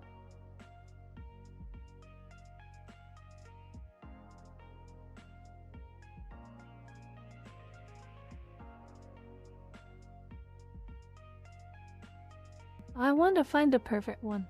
There's a lot of screenshots. I need to find the perfect one.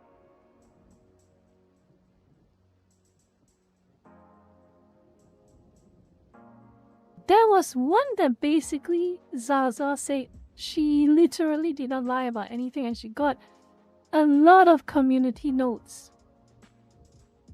A lot of one very painful community note that basically says, yeah, she did. She lied through her teeth.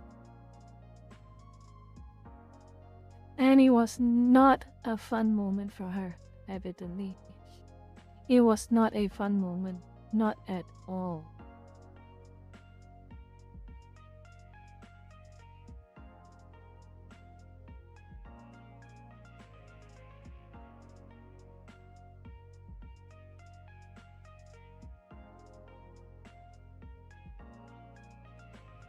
She has turned off all... Oh my goodness, I wonder did she delete that post? That is a painful post. Did she really delete it? Well, the only post that she did keep up is being community noted quite a lot. Let me just show you all. So this one is about, of course, the boyfriend thing. The boyfriend Google Doc thing. Oh, and that's a lot. You want to read it together or not, Lucas? Or do you all get the point? It's a good question, isn't it, Tin? How are people able to do crimes with CCTV cameras and lie on the internet that constantly corrects them? That is a very good question. Don't read all that. Okay, fair enough.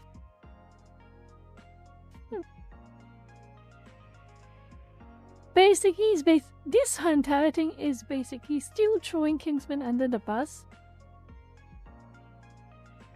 And kind of throwing her boyfriend under the bus.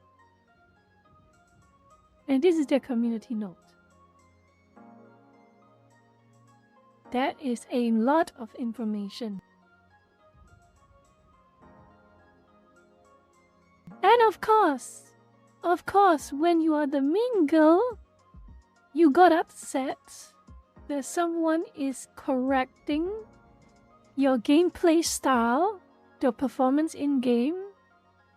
You mock him, you insult him, you got his other teammates to insult, you got the other teammates to insult him, and you got your community to dogpile him and gaslight him. And when the karma goes back your way, you play the victim. You play the victim. Oh yeah. Oh, it's the misogyny. Of course it's misogyny. That's not how it works anymore. That's not how it works anymore, unfortunately. How many times can you throw the misogyny label around when it does not apply? People are calling you out because you are a horrible person who lied about things. Who lied about every single thing. That's why they're calling you out, and that's why they're giving you a bad time. Not because you are a woman, but because you're a horrible person. It's that simple.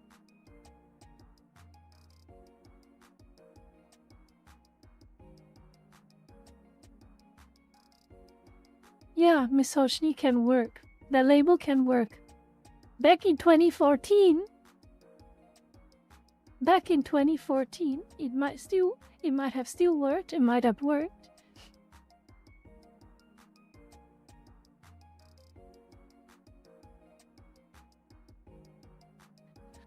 What a name. Something man, feed something man.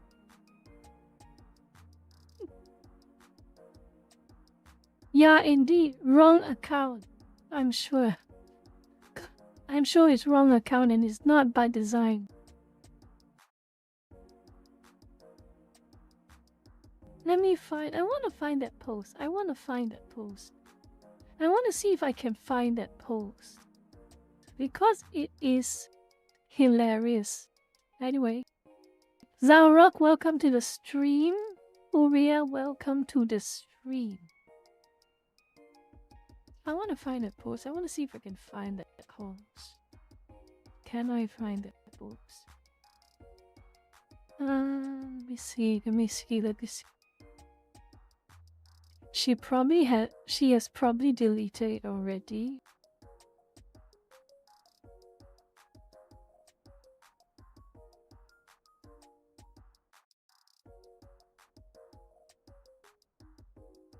She probably has deleted it already. By the looks of it. Yup, she did. She did.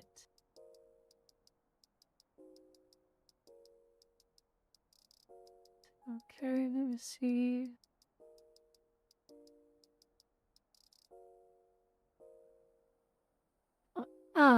Okay, I have. She deleted it already. So I have to rely on Shirohei. Yeah, I have to rely on Shirohei. He has the screen caps. I don't know where this is from. No, we won the game once I stayed on Widow actually. Lost 7 out of 8. I haven't lied once, bro. She has lied several times. These were the posts that she deleted. And it was hilarious. Okay?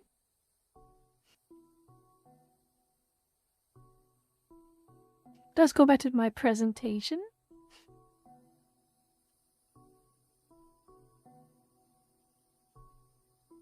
As at that time.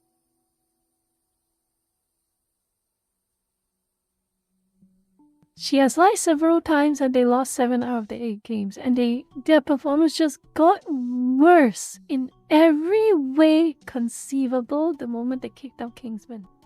They just realized Kingsman was the guy keeping the team above water.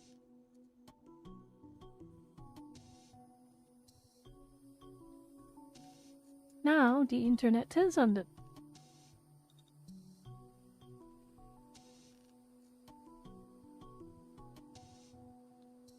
The internet turns on them, and in my opinion, rightfully so.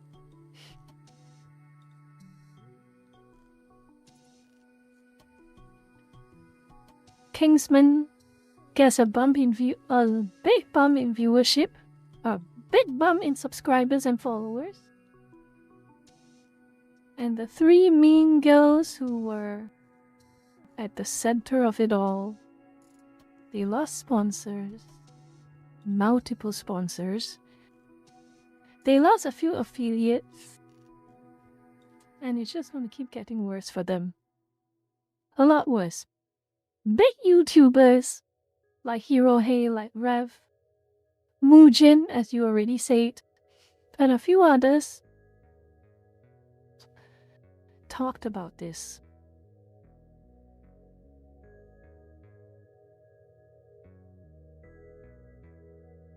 And their nightmares came true. And you know what was the biggest rub about all this? What was the biggest rub about all this? Okay, what was the biggest rub about all this? All they had to do was just say okay. All they had to do, all Zaza had to do was just play a different character. Literally.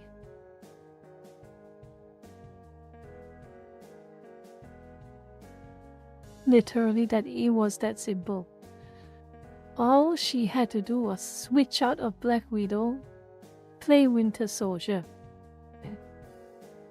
play Mantis, play whatever character she wants that can synergize well with the team, not some kind of a hard-counted character that is practically useless in most competitive games.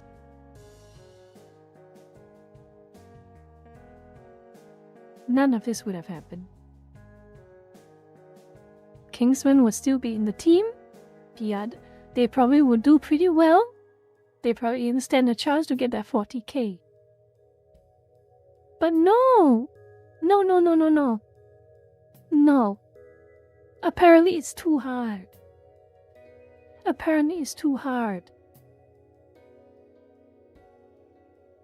Do you know what's easier than just say okay and play a different character in a fucking video game? You know what is so much easier than just swapping a different character in a video game? Start a gaslighting and harassment campaign against the guy who suggested it.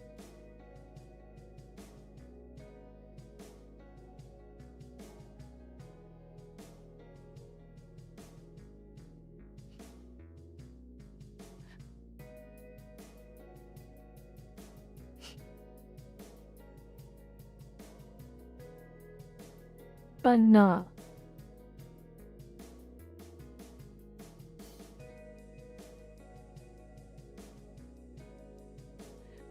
I agree, Zavok. It went downhill the moment the game had a prize money aspect to it. You can't have a casual game and then say you're going to give a $40,000 prize pool for winning.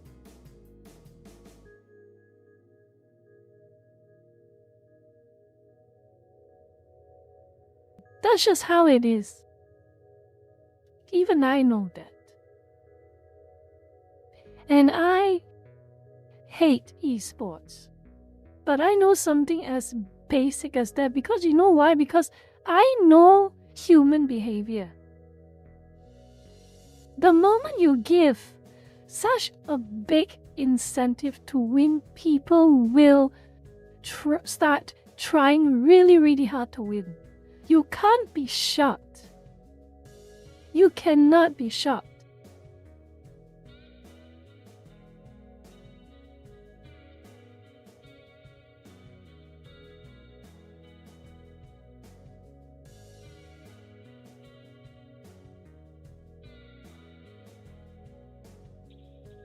You can't blame the organizer for this because he was in on it.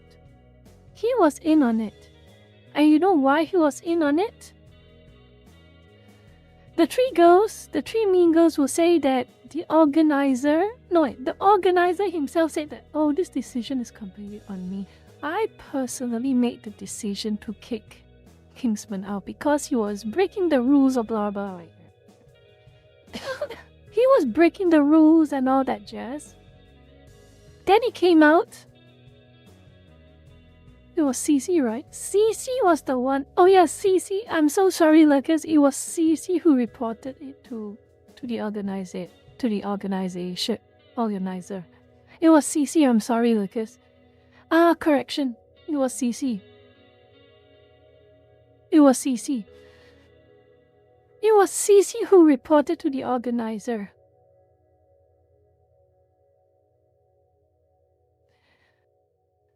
Well, to be honest, Con, they're practically the same person anyway. They're both mean girls. They both victimized the guy all because he suggested to do something differently and he hurt their pride. It is a fair confusion to make. They are both unlikable individuals, in my opinion. But anyway, CC on stream said,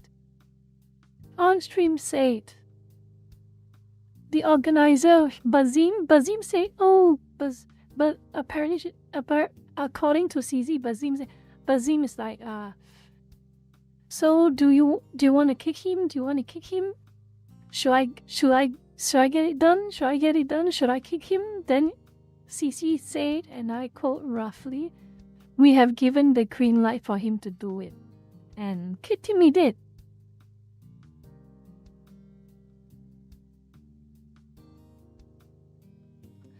And you know what's the funniest thing? Bazim came out and originally when the entire scandal blew up, Bazim was like, suck it up, suck it up, suck it up. Yeah, I kicked him, suck it up. It's my decision, suck it up. Until more of the receipts came out, the Google Doc came out, the internet turned on all of them, including the organizer, then he came out. It is all my fault. It is all my fault. I did not do a proper investigation. I only believed them without any evidence, so it is all my fault. It is on me. Huh. Again, back to this part.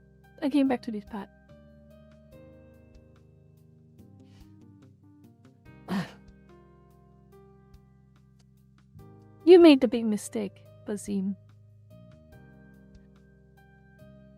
You doubled down at first, and when it became too hard, too difficult, too painful to keep up with this entire backlash, then you say, oh, I'm sorry, I was wrong.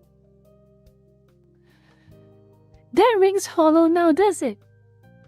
You are sorry not because you're wrong, you're sorry you got caught. You're sorry? You're only sorry because you look bad now.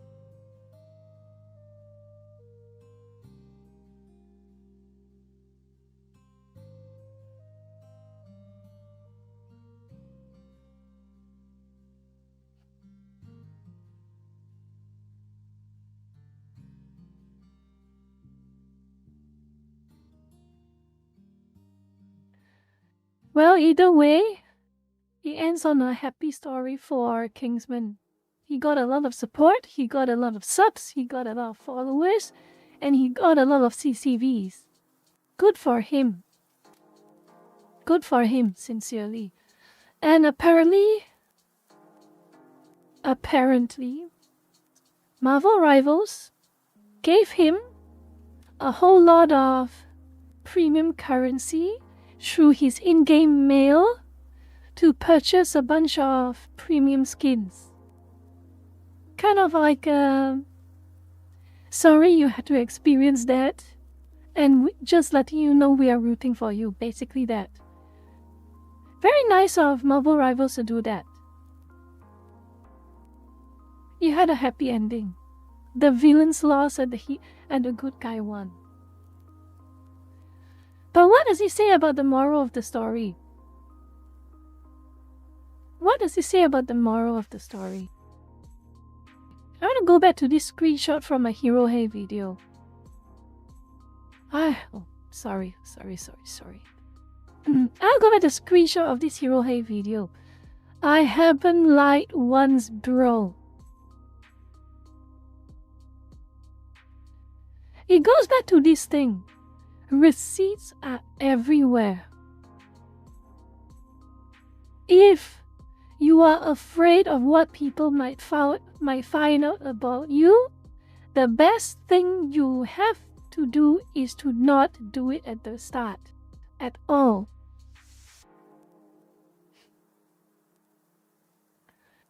They adopt the third scenario. Pretending the receipts do not exist. Sweep it under the rug. Play ignorant, play dumb. Even when every single person on the internet is saying, you did it, stop lying and stop insulting our intelligence, you did it. And they keep doing it. They keep doing it again and again and again and again and again.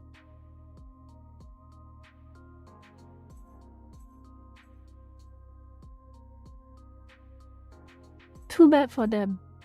Too bad for them the internet exists. Maybe once upon a time, without the internet, once upon a time, they could have gotten away with it. They could.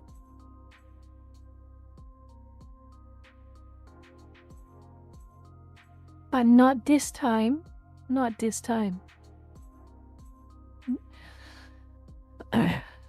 They made their bed and they lie on it.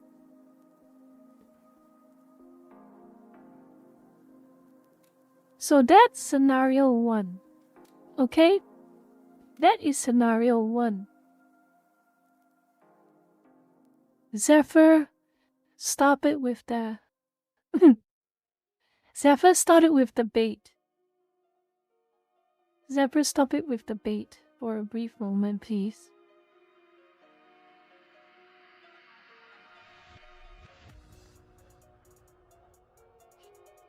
And if they triple down, the Streisand effect is going to get worse. It has already gotten so bad. They lost sponsorships. They lost affiliations. It's not doing well. And if they're going to triple down, it's just going to keep getting worse.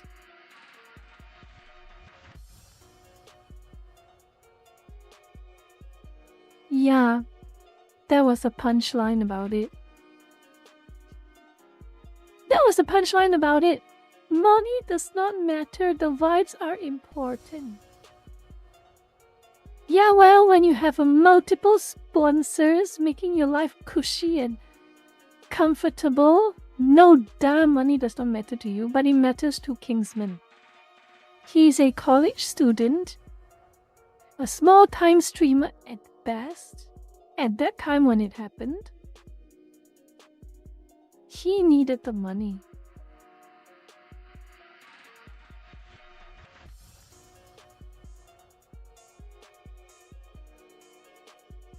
Ardent Top. Consistent lies has its effects. But the problem is that the internet can be spiteful enough that if they detect consistent lies, they will give consistent fact check. They will keep hounding these bad people who lie daily like a hawk. Like a stalker, a proverbial stalker. They will see any post you make, and if you find out you're lying, in comes the community notes. If they find out that you're lying, in comes the YouTube videos. In comes the YouTube videos. The mean girls doubled down. The mean girls tripled down. The mean girls are incorrigible. The mean girls will not admit they're wrong.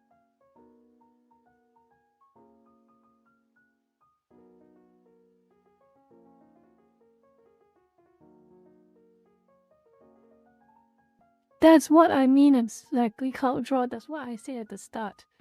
If you are ever afraid that people will find out what you did and you don't want it. You don't want people to find out that you did it. Don't even do it. Like I say, the moment you do something on the internet, you have two realistic, sensible scenarios. You either own it, be unapologetic, accept it as part of you, one, or you move on from it. But you don't move on from it just when you start getting involved in a drama. You don't move on from it when people start giving you backlash. You move on from it from day one when you decide it does not represent you anymore. You can be at the peak of your popularity. You have zero dramas, fair weather, clear, sunny weather. But the moment your mindset changed from your original behavior, you say day one, I am going to change from this moment onwards. Everything I've done in the past is in the past. I am moving on. Then, those are your only two avenues. Those are your only two sensible avenues. And if you don't want to do one or two, you don't do anything at all on the internet. It's that simple.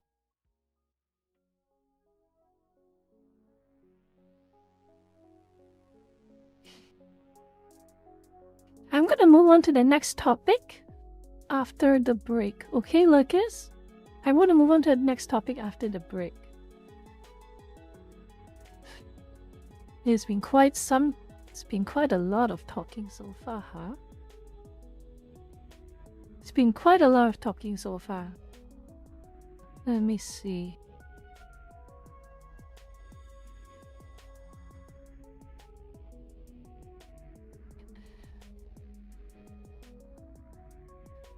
So I'm going to take a short break. I ran out of a lot of drinks. I probably will eat something too, I don't know. But I'll have a look. So I'm going to take about 3 to 4 or 5 minutes break, and I'll be back with you shortly in a few minutes. Okay, Lucas? Make sure to behave. And then we'll continue.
Remember to like, comment, and subscribe. Hit the notification bell button. If you don't, something is going to happen to you at 3 a.m. tonight. $5 a month.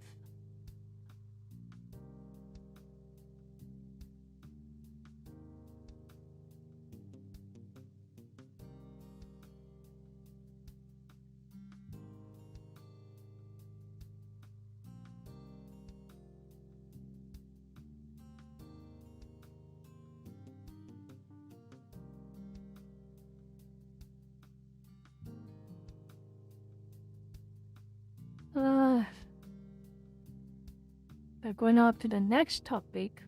It's still part of the same topic, but the next example.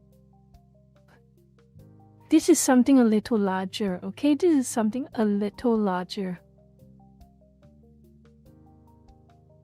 Quite a lot larger, actually. Not gonna lie.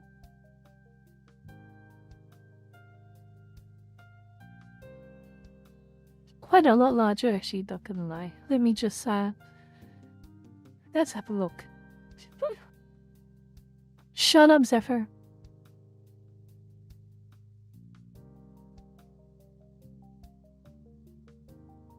Alright. Let's find it. Let's find that post. Alright, I found that post.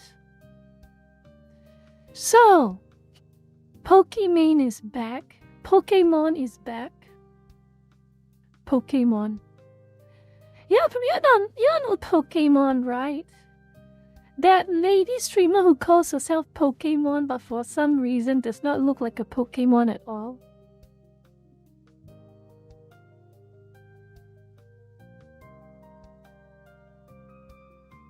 She came back. Pokemon came back. And she was basically pretending to be a very, very good person. Pokemon.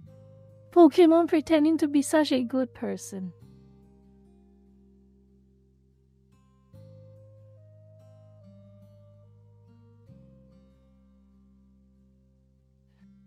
And she started by virtue signaling.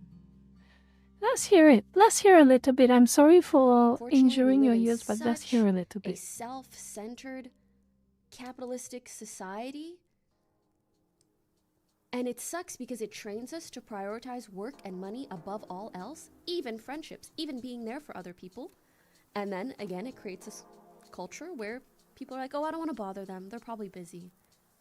Oh, I've heard so many people discuss this, in order to have a village, you need to be a villager. I think that's really true. Like, if you want people to be there for you when you need it, you gotta be there for them when they need it. But it's also annoying to even have to, like, convince someone to be there for you so you can be there for them. It's like, it's a whole myriad of things. Fortunately, we live in such... Is that so? Funny! I'm gonna show you a meme. I'm gonna show you a meme while I replay this audio, okay? Well, it's not a meme, but it's more like a compilation of images. I'm gonna play this. While I play this, I'm going to play this. Let's show you. Fortunately, we live hold in on, a self-centered, capitalistic society. And it sucks because it trains us to prioritize work and money above all else, even friendships, even being there for other people. And then, again, it creates this culture where people are like, oh, I don't want to bother them. They're probably busy. Oh, I've heard so many people discuss this,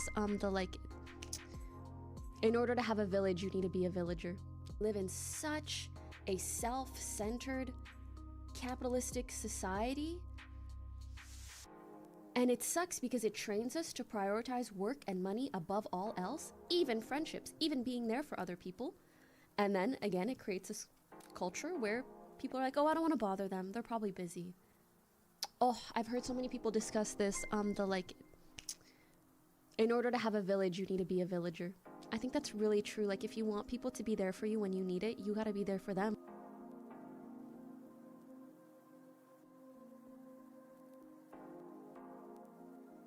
We live in such a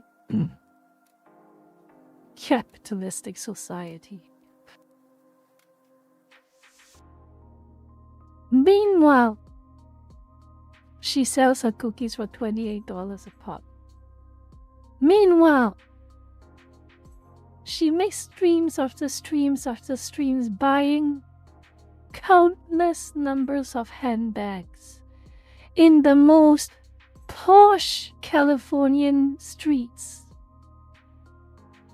Handbags that cost tens of thousands of dollars. Meanwhile, she has a Gucci hairpin. Meanwhile, she lives in million-dollar apartments, multiple million-dollar apartments, which apparently some people have picked up that she rotates between various places of multi-million-dollar residences where she is in the mood.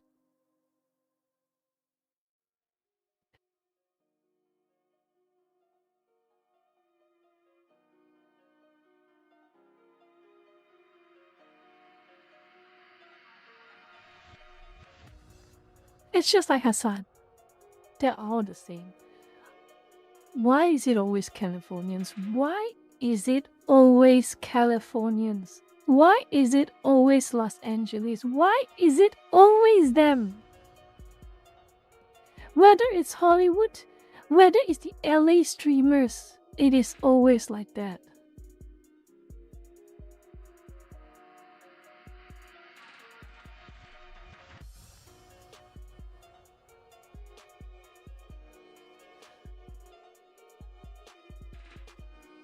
There's more, by the way. Let me have a look. I recall there are quite a few more things about it.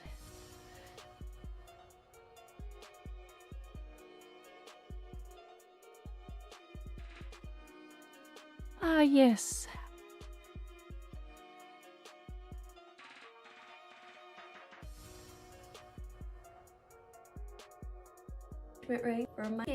This is funny and ironic.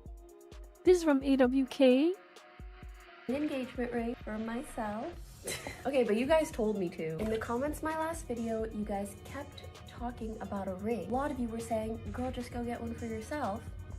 So that's what I did. A ring at Bulgari that I just fell in love with. It felt like way too much to get for myself, but then the more I thought about it, I was like, I hope someday I actually get engaged. The person that you are engaged to the most in your entire lifetime is your damn self. So why shouldn't I get this ring for my damn self? So this is me proposing to myself. Damn! Look at the gorgeous diamonds. And the packaging is beautiful, the way that it contrasts. You know when jewelry is so pretty, you want to eat it? Is that just me? Like, it's so delectable. Will I be with me for the rest of my life? Well, yes, I've no choice, but yes.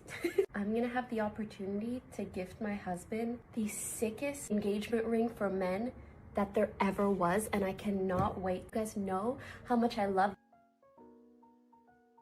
Fortunately, we live in such a self-centered, capitalistic society. And it sucks because it trains us to prioritize work and money above all else, even friendships.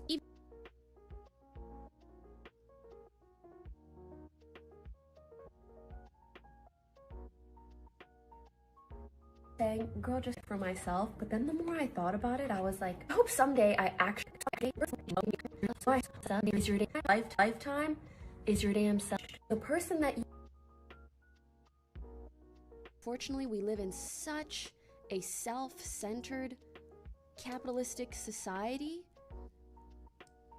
And it sucks because it trains us to prioritize work and money above all else, even friendships, even being there for other people.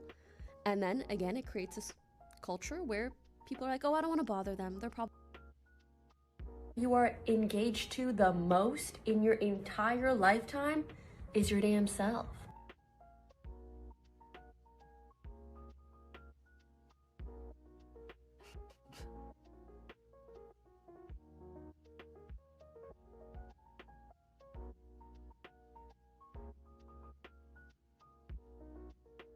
do I need to say further with Pokemon? Do I really need to say further with Pokemon? She is the perfect illustration of this. She is the perfect illustration of this.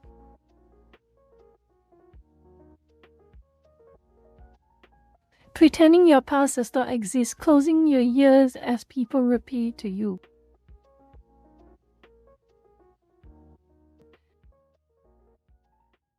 It is fine.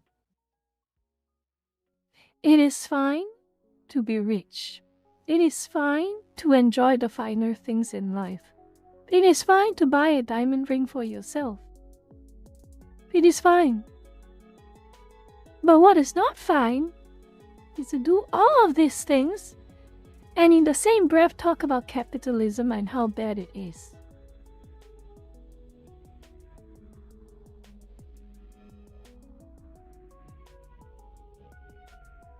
It is like a South Park episode. It's like the South Park episode that I can't even remember how long it was. It was some, I don't know which person he was trying to portray, but it was a very fat lady who was going around taking videos of how poor and unfortunate African kids are and how they lack food, and she was obese. I can't remember what that was.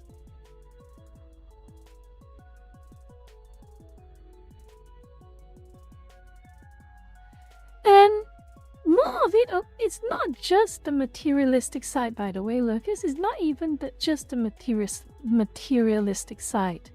There is something more. Let me find.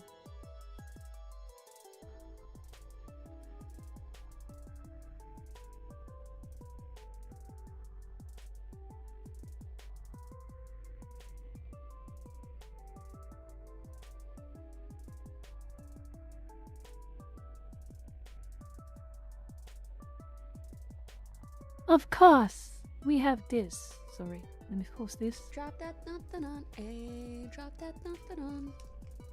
Yay! How are you guys doing? Hello? You guys are not giving the level of excitement that I was thinking that you would give. Give it right now. What?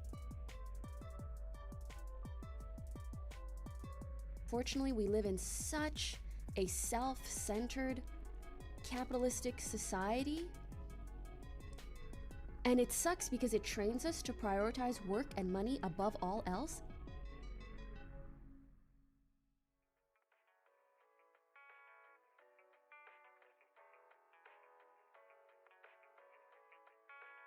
She berates her own viewers for not giving enough subs.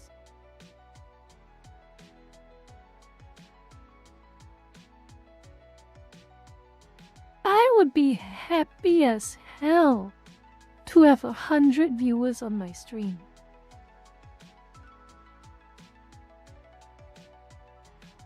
And she is upset that her thousands of subs isn't going up by a few hundred more. What a tragedy. So tragic. So tragic.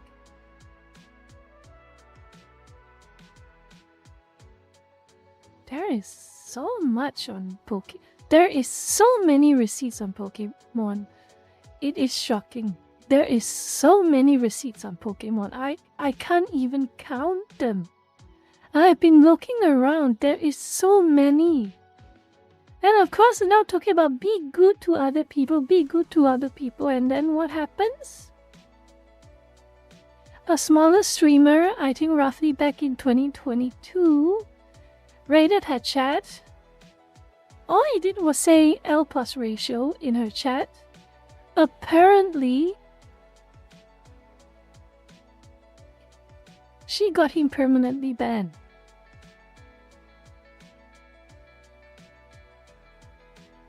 And of course, there was some back in 2020. This one, Bull Blacks.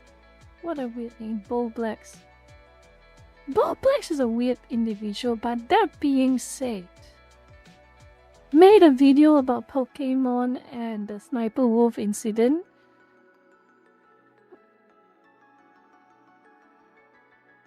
Bulblax got false DMCA from her.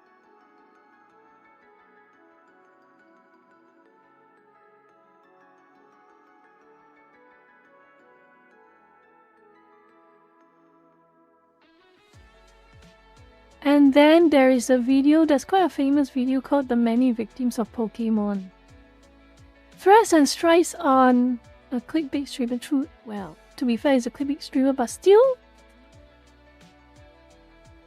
it is a smaller streamer, and this Pokemon did a very, very horrible thing, of course. Mocked him for being small, and then laughing about DMCAing him and saying that there is no way he can do anything about it because she's so much bigger than him.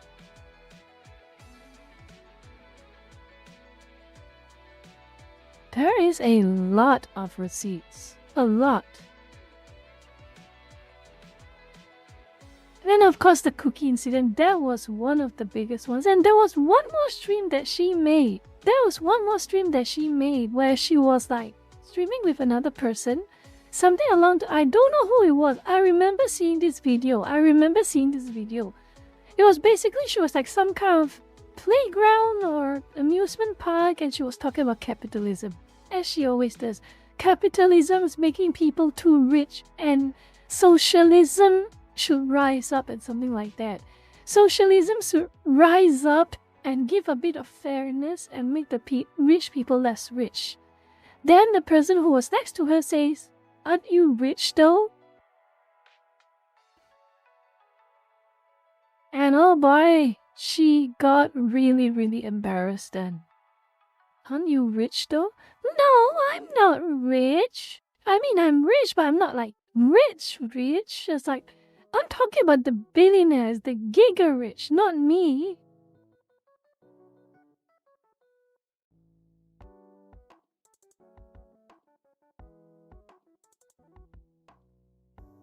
I mean, for all intents and purposes, Pokemon is a female Hassan. Pokemon is a female Hassan, for all intents and purposes.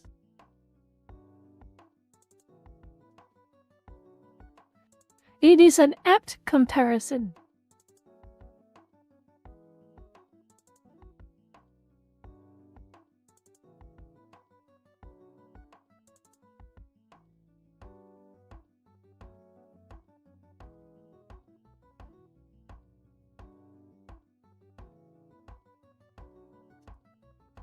Darkside Phil. Funnily enough, Darkside Phil, he made the most sensible decision when it comes to receipts. He is firmly in this. In scenario 1, he owns it. Everything. He owns every single part of it. This is why no one can hold his past against him in any sort of way, because he is him and he does not deny it. He is loud and is proud about it.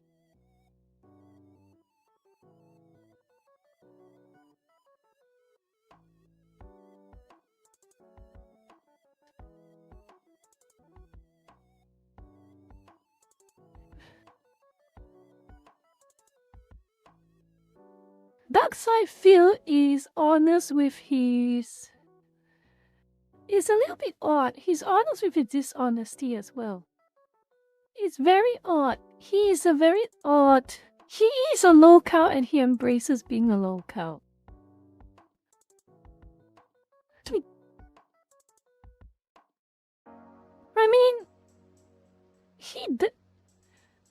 Sakura, he does it, but he knows he does it. That's the thing. He knows he does it and he does not care. So it is still a scenario 1. He does not do it. He does not do it and then pretend he's a better person than he actually is. Not in the level of these LA streamers, at least. Not in the level of these LA streamers. The LA streamers are like Hollywood. They are horrible, in my opinion. In my opinion.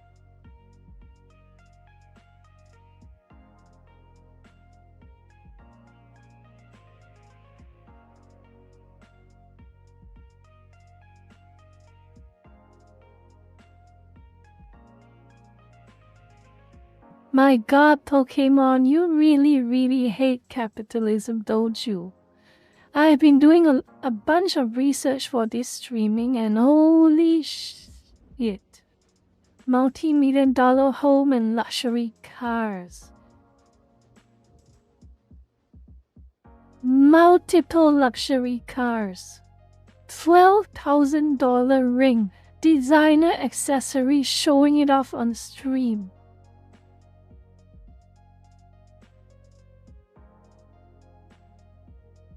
Running constant defense for Hassan.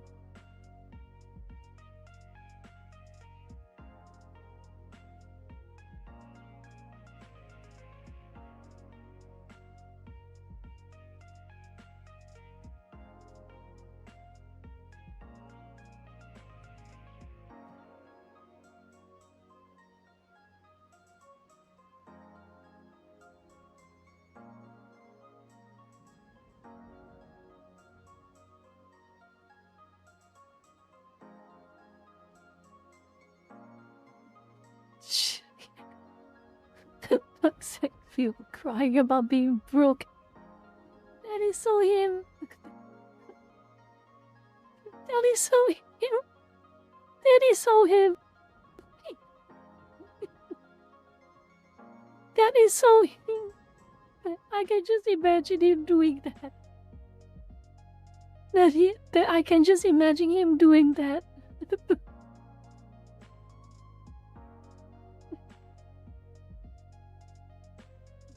That is so hilarious. One for me and one for the hooker. That just like with Boogie. Oh dear. That meme. Oh my goodness. Now I'm thinking about Boogie 2988 as well. Oh my god.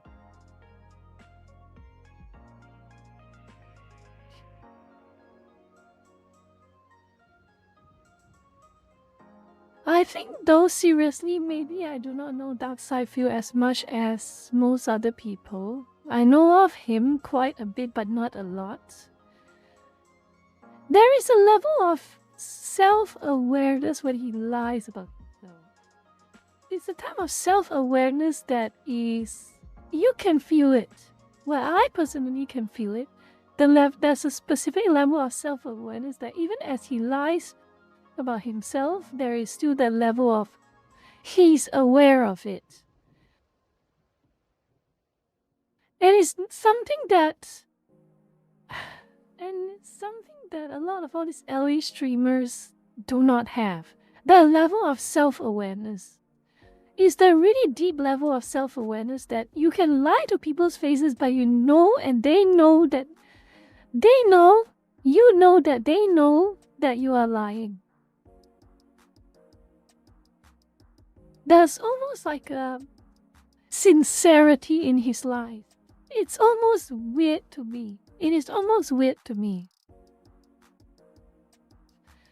But on the other hand, you have these LA streamers, people like Hassan, people like Pokemon. They're the type of people who believe the nonsense they say. And when people call them out and show them proof that they are talking out of their behind, they close it off and still pretending they're still better than everyone else in the room.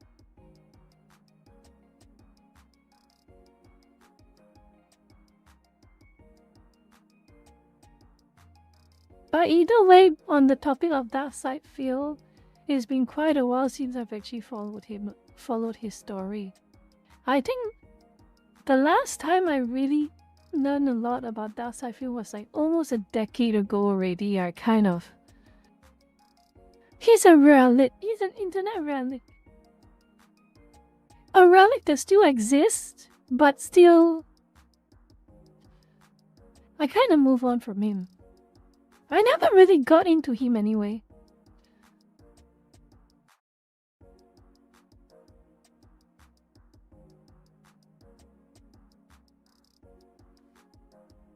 Shut up, Zephyr.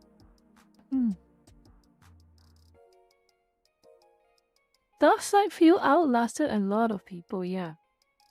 He did. He outlasted Onision, he outlasted the Fine Bros. He outlasted... Who else? He outlasted a lot of people.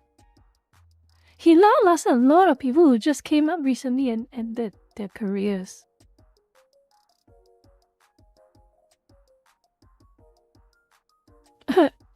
A couple of months ago, he was voting and tried to ease remaining viewers to vote to donate, or else he stopped making content. Well, he always does that, doesn't it?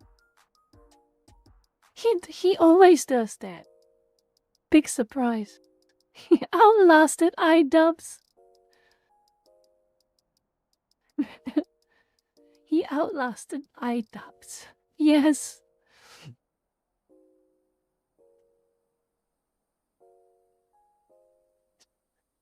Okay, we're gonna go to one more.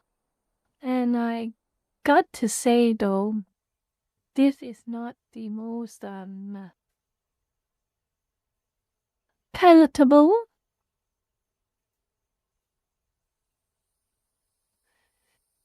She's not. This is gotta be. This last example is not going to be very palatable, unfortunately. Let me see. I was reminded about it and I hate it so much.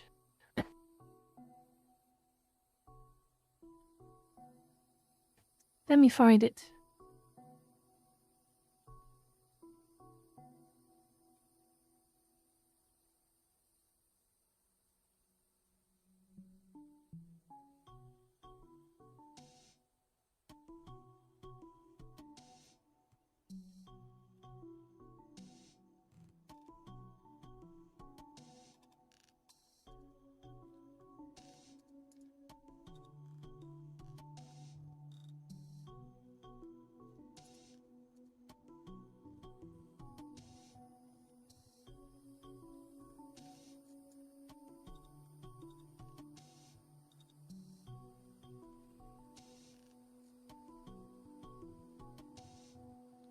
Oh yeah, I want to do a side tangent. I want to do a side tangent, by the way, like, cause I want to do a side tangent.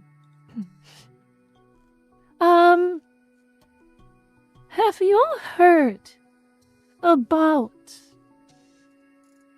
a new EU social media? Have you heard about that? A new EU social media. Do you remember that? You heard about that? It's called W Social. Do you heard about that?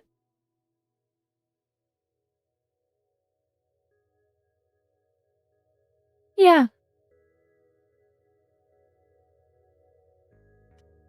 W. This is talk about lack of self-awareness. Basically, W Social is just gonna talk about it while showing you this image. I'm gonna talk about it while I show you this image. I'll talk about it. So this is W Social, okay? This is W Social. The entire pitch is, yeah, lack of self-awareness. Can you imagine? Lucas, can you imagine? Can you imagine a social media website? You know, YouTube used to have a very nice catchphrase, a nice slogan. YouTube broadcast yourself, okay? The whole idea of a slogan is that it's meant to be a hook. Hooks you in to open an account, hooks you in to post there. YouTube had that hook back in the old days, broadcast yourself. And W Social is in for a very rough ride. W Social, trust your feed.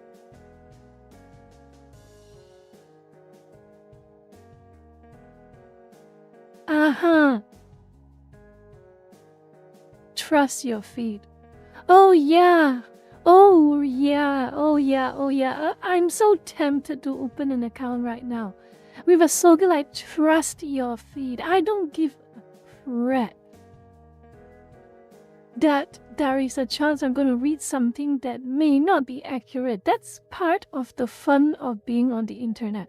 You see shit posts, you see memes. You see shit posts, you see memes, you see the dumbest crap on the internet, and you have a good time. That's what it means to be on social media. Trust your feed is about as reliable as hearing the word Ministry of Truth.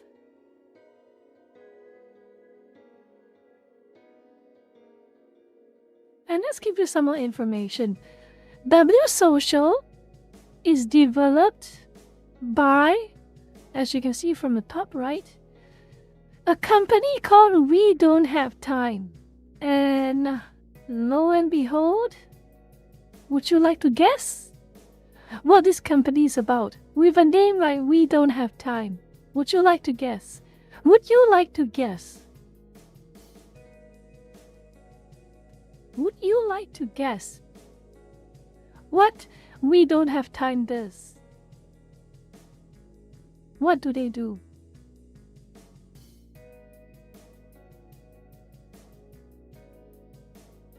More guesses? More guesses, please? While you all keep guessing, I'm going to eat a bar.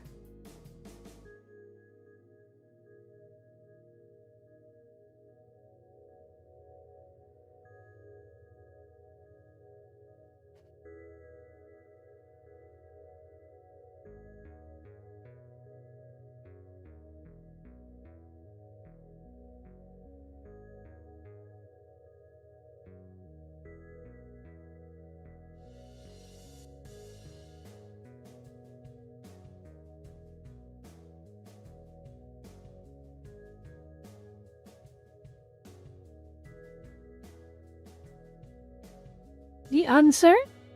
They are a climate change company. A climate change consultancy company.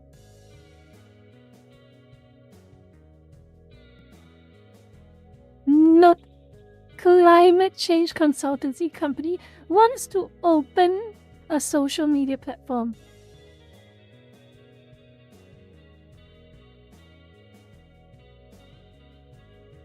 Of all the groups, of all the companies that they want to get behind to mandate a social media platform, they had to use a climate change one. Of course they did.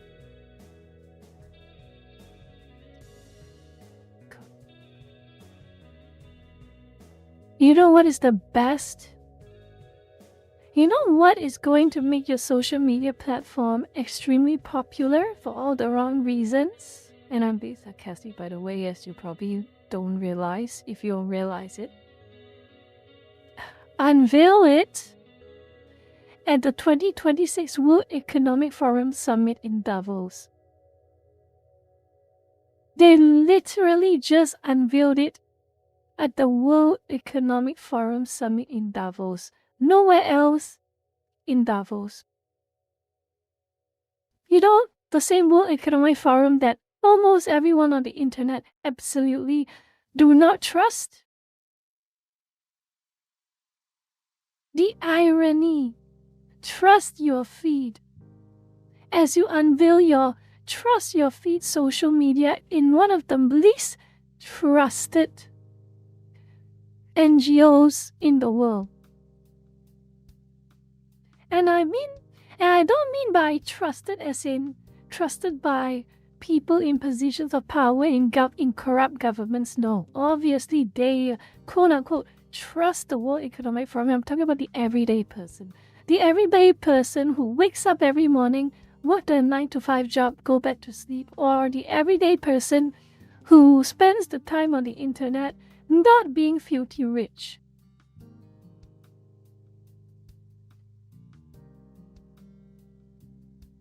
He is already the acting head, by the way, Doug Castros. He is already the acting head of World Economic Forum. After Klaus Schwab apparently stepped down.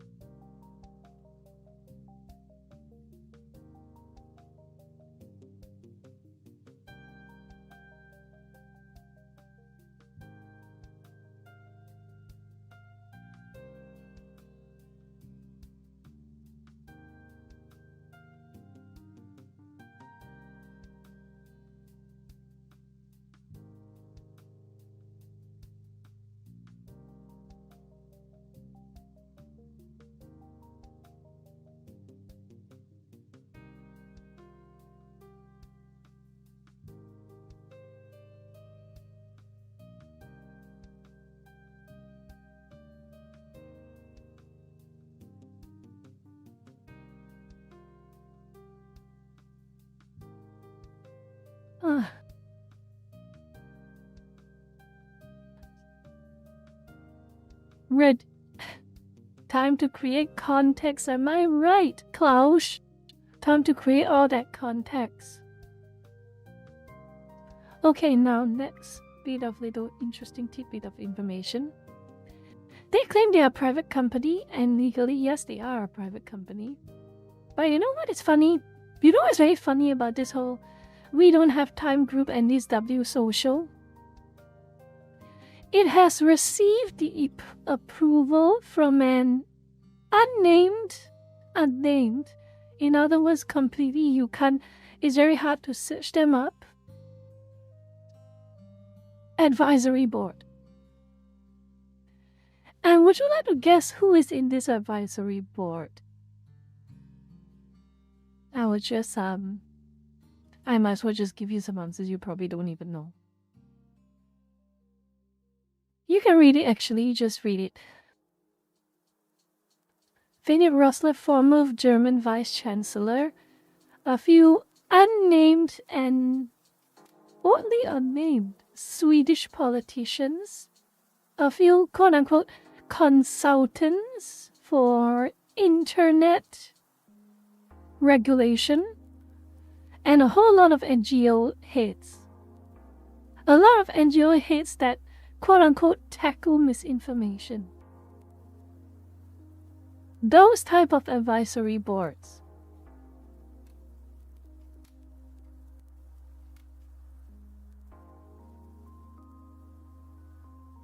And of course, climate change company NACDB ESG, of course they are. So basically they are...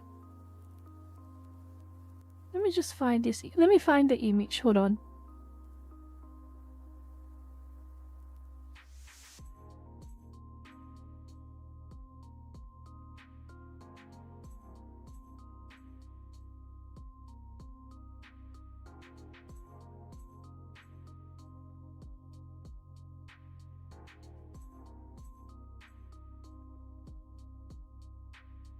Found it? Basically, they're bringing back Parag.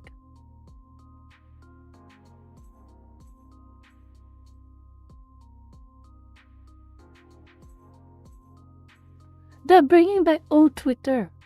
They're bringing back old Twitter to combat new Twitter, aka X.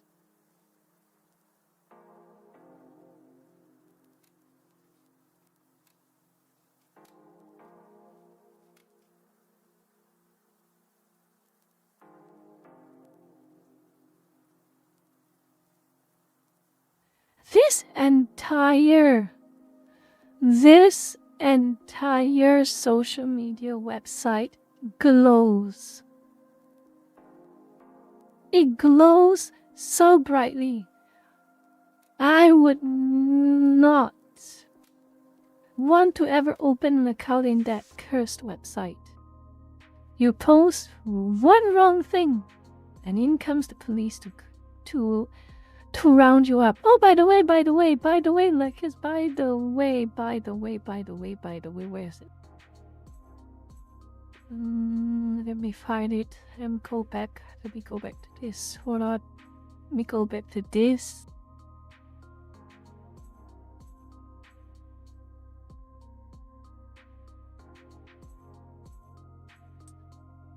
This, you want to open an account?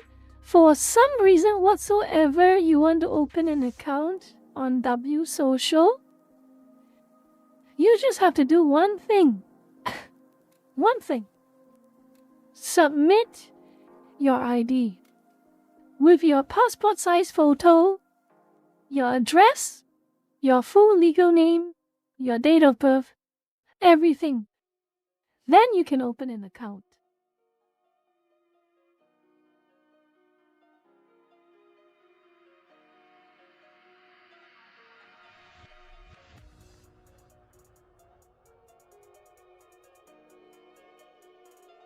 And then you do this with a smile on your face. You put in your ID, you open your account, and you post something naughty online, and you get so shocked that the police knew exactly where you were as you posted.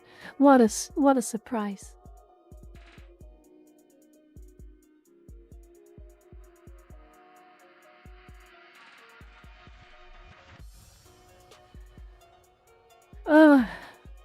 That's a bit of a sidetrack. We're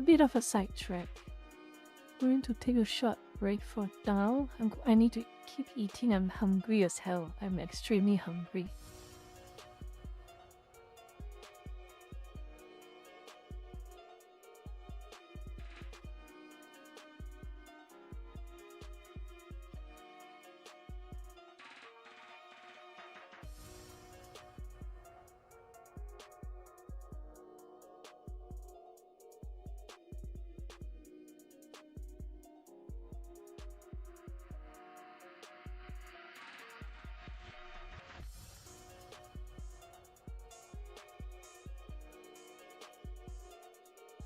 Zavok, the circle of life. The circle of life. Government mandates you to submit your ID to use the specific site. The site gets hacked. The hackers sell your information to scammers. The scammers scam you from your money. The circle of life. It happens over and over and over again for every website that requires that government forces to have an ID.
I will triumph over them.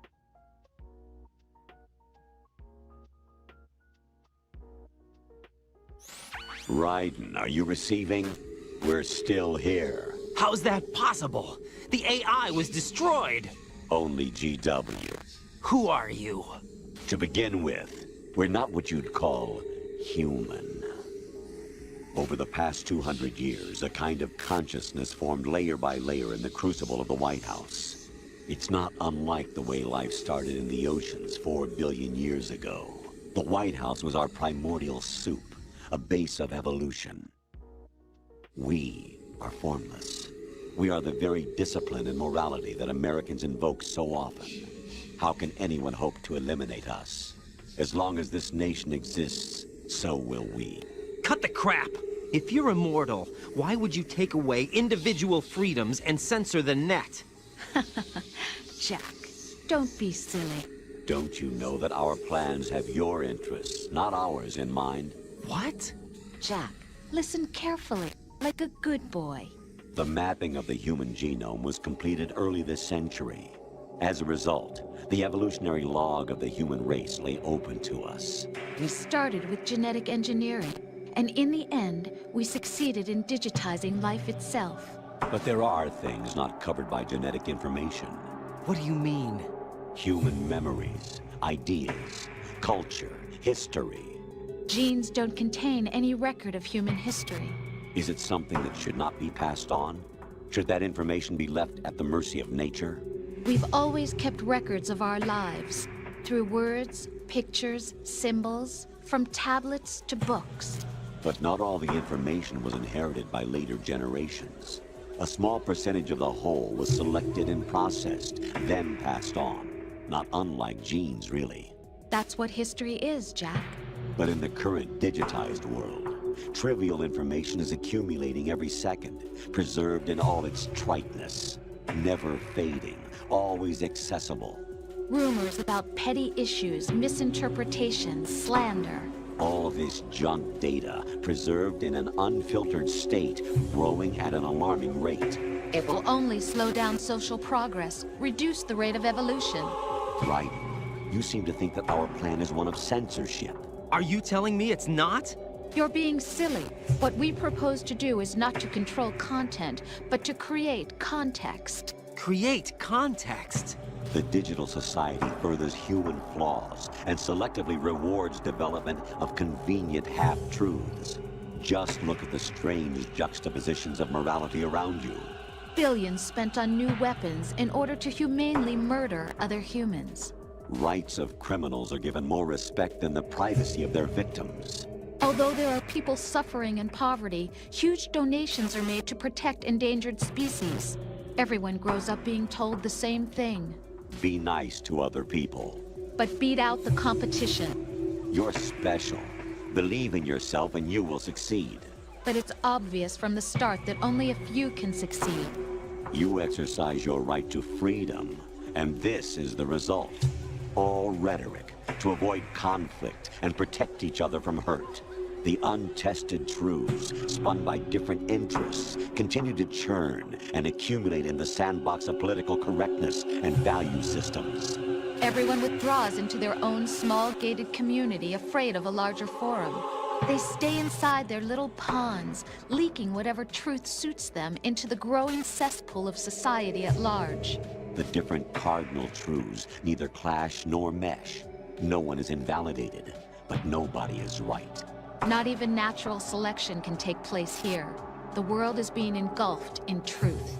And this is the way the world ends. Not with a bang, but a whimper. We're trying to stop that from happening. It's our responsibility as rulers. Just as in genetics, unnecessary information and memory must be filtered out to stimulate the evolution of the species. And you think you're qualified to decide what's necessary and not? Absolutely. Who else could wade through the sea of garbage you people produce, retrieve valuable truths, and even interpret their meaning for later generations? That's what it means to create context. I'll decide for myself what to believe and what to pass on. But is that even your own idea? Or something Snake told you? That's the proof of your incompetence right there. You lack the qualifications to exercise free will. That's not true. I have the right. Does something like a self exist inside of you? That which you call self serves as nothing more than a mask to cover your own being. In this era of ready-made truths, self is just something used to preserve those positive emotions that you occasionally feel. Another possibility is that self is a concept you conveniently borrowed under the logic that it would endow you with some sense of strength. That's crap! Is it? Would you prefer that someone else tell you? All right, then. Explain it to him. Jack, you're simply the best. And you got there all by yourself. Oh, what happened? Do you feel lost? Why not try a bit of soul-searching? Don't think you'll find anything, though. Ironic that although self is something that you yourself fashioned, every time something goes wrong, you turn around and place the blame on something else. It's not my fault. It's not your fault. In denial, you simply resort to looking for another, more convenient truth in order to make yourself feel better. Leaving behind in an instant the so-called truth you once embraced. Should someone like that be able to decide what is truth? Should someone like you even have the right to decide? You've done nothing but abuse your freedom. You don't deserve to be free. We're not the ones smothering the world. You are. The individual is supposed to be weak, but far from powerless. A single person has the potential to ruin the world. And the age of digitized communication has given even more power to the individual. Too much power for an immature species. Building a legacy involves figuring out what is wanted and what needs to be done for that goal. All this you used to struggle with. Now, we think for you. We are your guardians, after all. You want to control human thought? Human behavior? Of course. Anything can be quantified nowadays. That's what this exercise was designed to prove. You fell in love with me just as you were meant to, after all. Isn't that right, Jack? Ocelot was not told the whole truth, to say the least. We rule an entire nation. Of what interest would a single soldier, no matter how able, be to us? The S3 plan does not stand for solid snake simulation. What it does stand for is selection for societal sanity.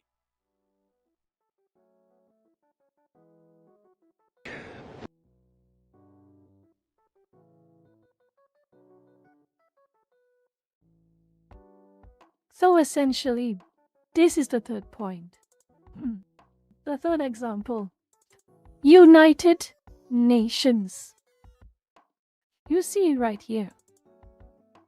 They never stopped. Till now they still going. Anime, cartoons, fictional characters, video games.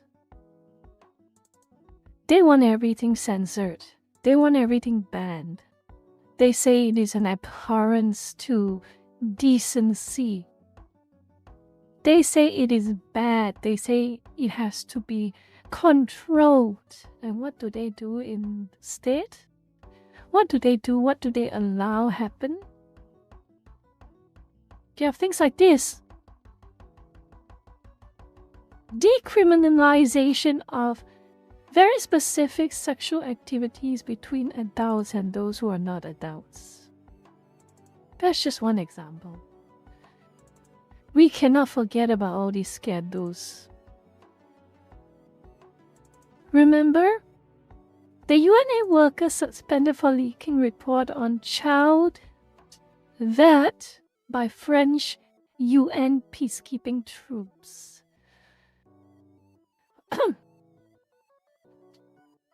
I want you to remember this correctly. The whistleblower was suspended. The whistleblower was punished.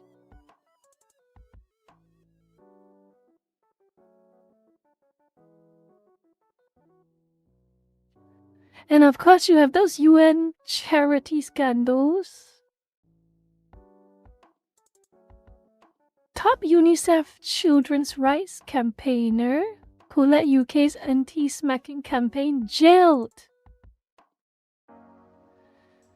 60,000 of these cases in a decade. And what do they care about? What do they care about? They care about anime.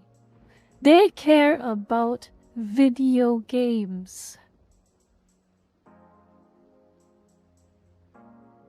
They pretend. They demand you respect them. They demand you take them seriously. And in the same breath, they let these things happen.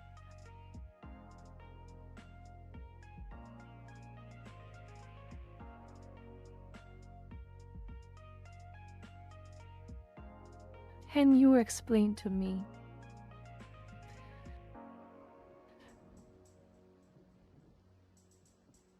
Can you explain to me?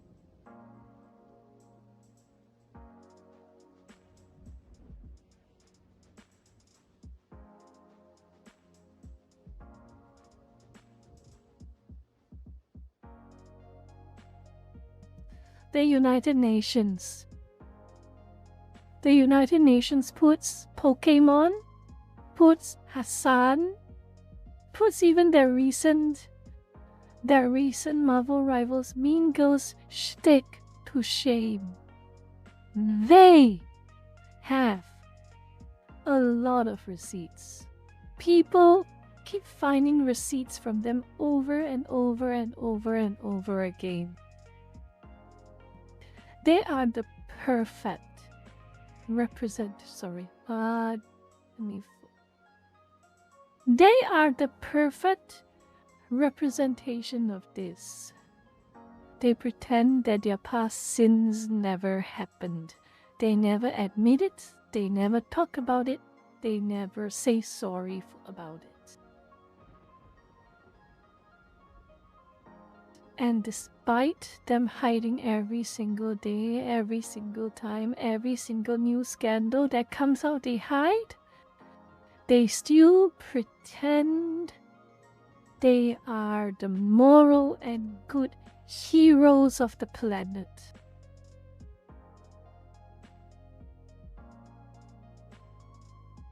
That is the United Nations. They are the textbook representation of this concept.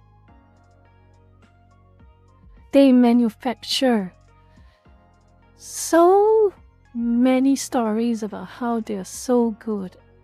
They are the gold standard of every nation.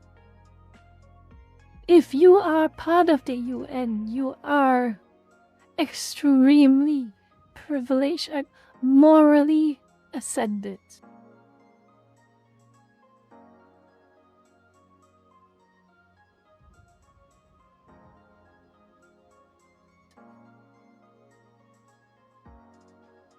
And yet they do things like this, and yet they have skeletons like this. This is just a small snippet. This is the smallest of snippets.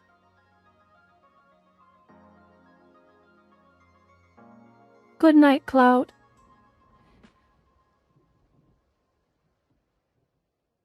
And I think I've gotten my point across.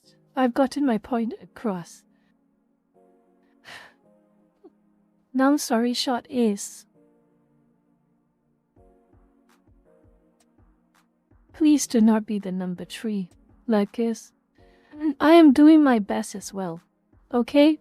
I am doing my best as well. I have flaws. I do my best. If there are some things that I feel true about, I will not stop being true to them.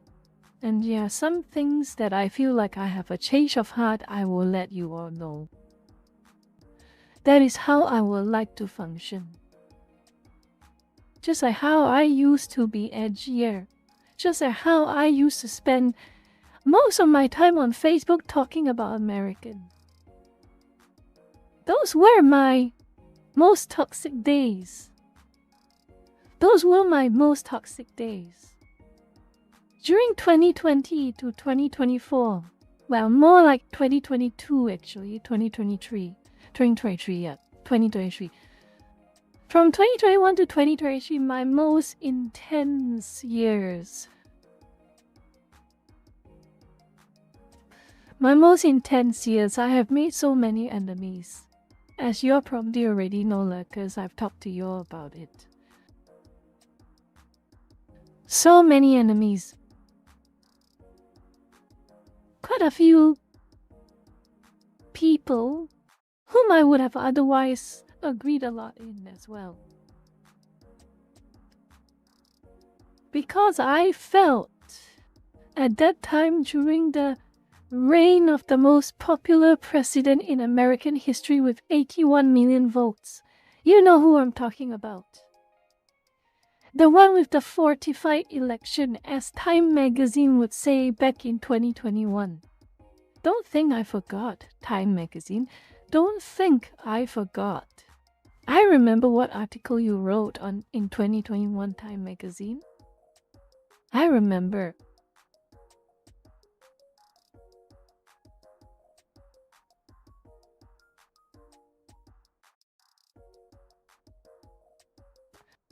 And you know what? There were some parts which I do admit I have been very, very intense about. A few lurkers have told me about it back in the day. I friendly fire a lot. But still,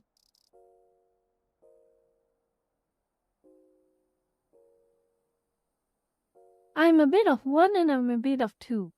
On one hand, I do admit, I have been very harsh. I have made a lot of enemies during that period of time. Until now, they probably still haven't forgiven me. It is what it is. But on the other hand, I stood by what I say. Back in the day, how did he become the most popular president in American history? Well, you can only blame so much about tampering. You can only blame so much about irregularities. At the end of the day, Americans voted for him. And what happened when he was president? Inflations, like price inflations that you would never believe. New wars, Ukraine and Russia, happened under his nose. And now you know that in Afghanistan right now, Lucas, Afghanistan, remember that? Remember that little country? Well, I read that Afghanistan has officially legalized slavery.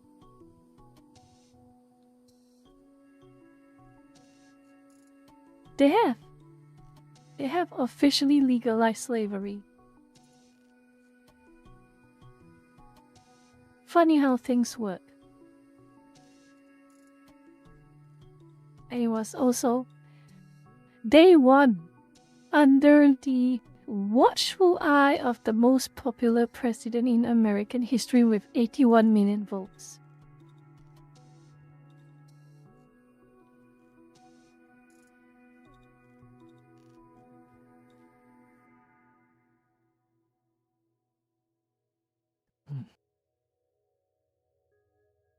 So, at the end of the day, my scenario 1 during those periods of time is I stand by my opinions. But my scenario 2 is I have been too harsh.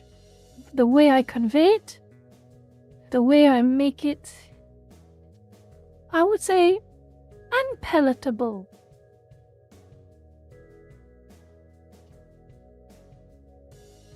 But you know what? That's the best I can do. If I was too harsh, I admit I was too harsh, but I'm not going to take back what I said, my opinions during those times. So that's that. Now,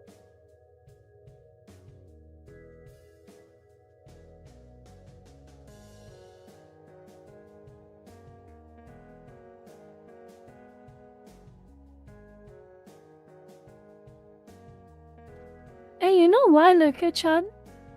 It is... I formed that belief.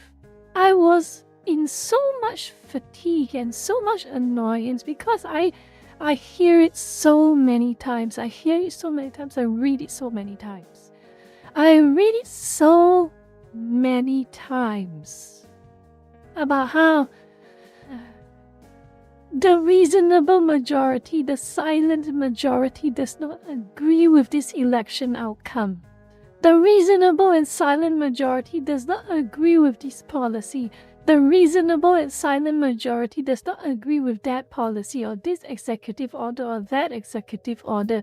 The reasonable and silent majority does not support the DEI and the ESG. And what did they do? Tell me, what did they do? They complain, they moan and whine about it on social media. They complain about it on the YouTube comments. They make a handful of angry YouTube videos. And then they just go to sleep. Just like what's happening in the UK. Exactly what was happening in the UK. This was exactly what is happening in the UK right now. The entire country is cracking at the seams. You have a prime minister that is very close to being the most hated prime minister in your country's history. You have a government that is so willfully unpopular that the vast majority of the country's population does not support it, you have Orwellian laws after Orwellian laws after Orwellian laws, from the ID checks to access websites to the mandatory personal chat encryption to read your personal chats. You get arrested for social media posts online, and what do the UK people do? What do the UK people do? They talk about how sick and tired they are with all of this in their Facebook comments, in their X comments, their Twitter comments, their YouTube comments. How sick and tired we are. Oh, how sick and tired we are with our government. How sick and tired we are with our Prime Minister. And at the end of the day, that's all they do. That is all they do. Talking about how sick and tired they are on social media and then going to sleep, letting it happen all over again and then complain all over again.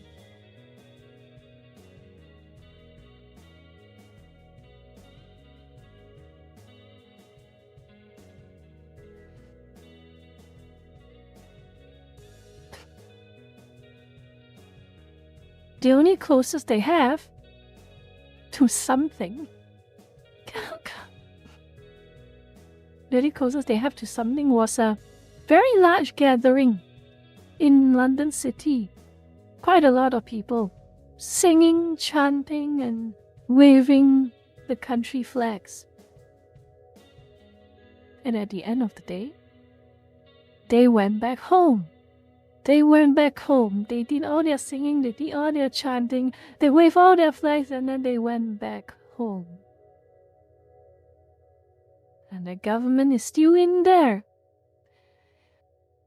creating policies that they hate, ignoring their petitions, ignoring petition after petition after petition, even a petition that reached a total of 4 million votes.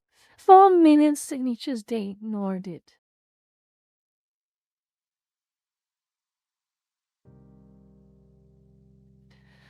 And look at Johnny, it goes back to one of these core English British principles. It is called Stoicism. Stoicism is basically the entire idea of not reacting when the going gets tough. That's not reacting negatively when the going gets tough. Stoicism. It works in certain ways, such as during the bombings in 1940, when London was being bombed, when England was being bombed. It worked. People put their head down and kept working and living their life, doing their best. But now, when your own country's government turned against you, I do not think that Stoicism is going to save you. In fact, it's probably killing you slowly. It goes back to that core mindset of a lot of British people, and I don't think they are willing to let go of that mindset. The idea of Stoicism, let me just write it down. I will write it down.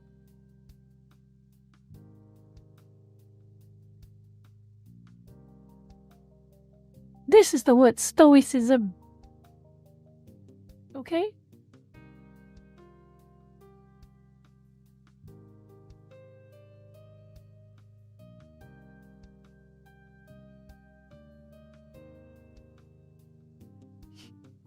It is called Stoicism. It is good. It is a good trait to have when you are under siege from a foreign power in a conventional war, like back in the 1940s with World War II. But when it becomes self-destructive, when your own government has turned against you, the very system itself has mutated, corrupted, into something that want to destroy you from the inside out. Stoicism is useless then. It's not even worse than useless, it harms. Because you get kicked, you get thrown around, you get mocked, you get arrested for expressing your opinions at the end of the day by your own government. What happens? What happens exactly? You just put your head down and keep on keeping on to your own self-destruction. And this is a cultural problem, unfortunately. In my opinion, this is a British cultural problem. Stoicism is basically the best analogy I can come up with, modern lingo.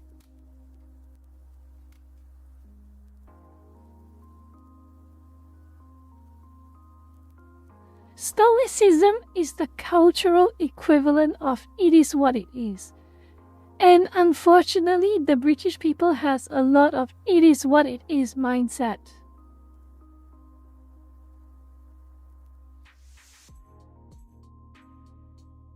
They have not reached the breaking point of it is what it is.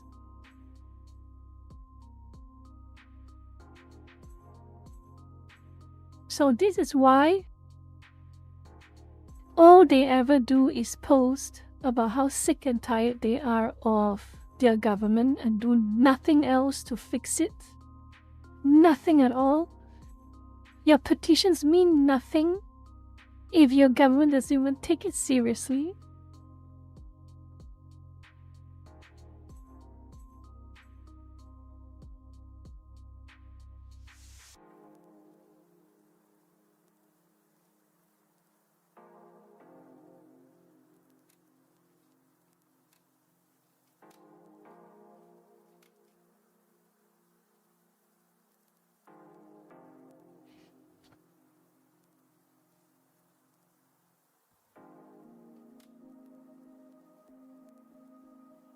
They will put it as stoicism, but really this is what happens.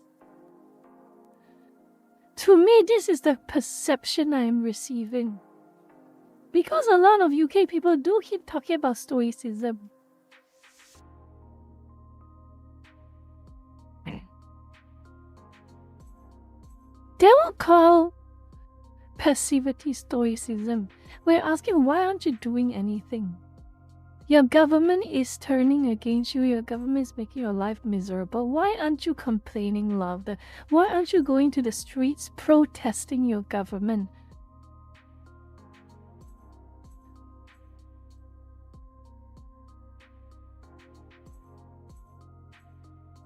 Why are you going to the streets protesting your government?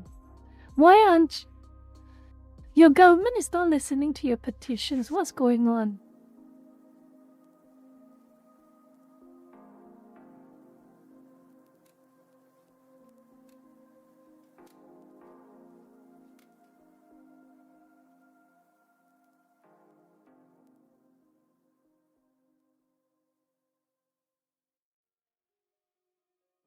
What is wrong with the chat?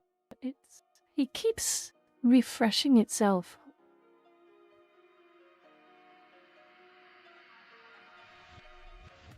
Why does the chat keep doing that? It keeps refreshing itself.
Ah.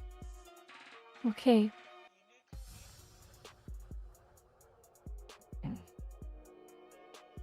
Okay.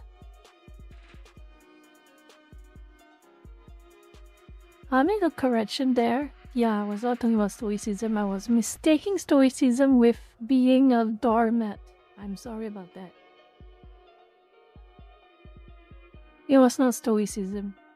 But what I do understand, what I do see is that I see a lot of people in the UK when I have in talks with them. I've gotten the impression wrongly because they call their passivity stoicism. I remember exactly this type of conversation I had with someone from the UK. Your government is causing so many problems for you, arresting you for social media posts online, doing all kinds of things, letting your society rot, and why are you not out there protesting? Why are you not out there? Why are you not out there fighting back? Proverbially. And they are saying, oh, I am stoic. You wouldn't understand. You're not a British person. You Americans won't understand. Say something like that. Basically say something along the lines of that. You Americans won't understand. All you ever do is act impulsively and do things you regret. Me, I am stoic. I am stoic. The bad things happen to me and I do not react extremely. I am not a reactionary, I am stoic. So yeah, that did not help my impression of it at all.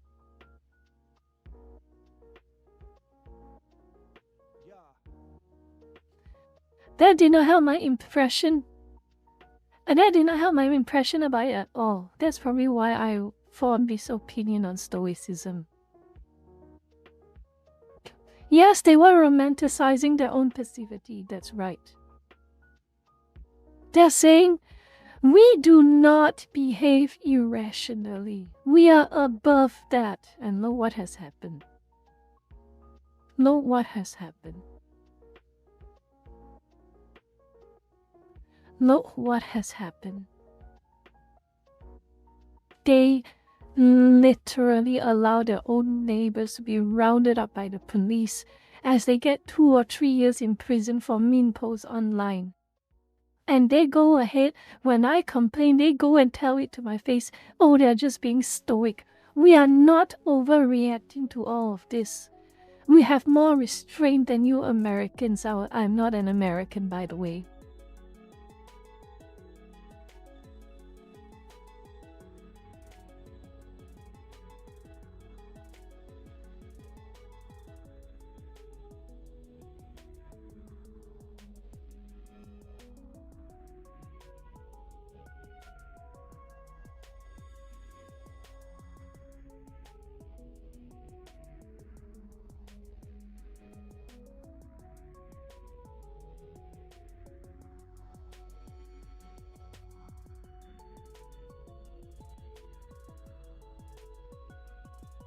So yeah, I guess it's my mistake. True stoicism is something a lot more nuanced than what I've been told.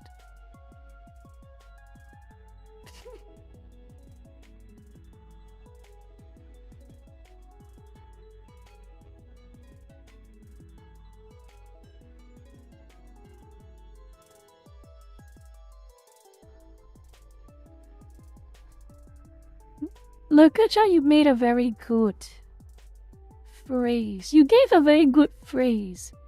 Romanticizing their passivity. And they romanticize their passivity by calling it stoic.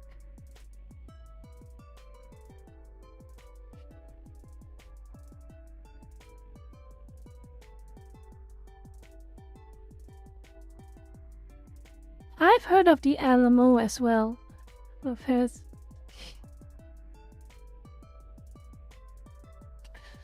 But yeah, I think this is the end of my topic for tonight. It has been a very weird tipsy-turvy adventure. There's been a weird tipsy-turvy adventure. I don't know how it has gotten this bad. And this is also the case, you know. Over the past few months, in the late last year, I have seen so many European Union users posting about how Elon Musk is the problem, how the Orange Man is the problem, how the European Union is the last bastion of democracy and free speech. Please. Please, please, please, please don't insult my intelligence, please. Please don't insult my intelligence. Please don't insult my intelligence, European Union. Please don't. I see daily what you do to your own citizens for merely posting online.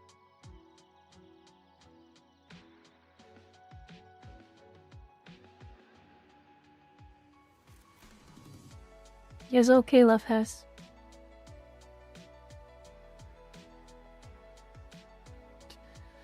Evidently, George, because I fell for it. I fell for it, not gonna lie. I fell for it.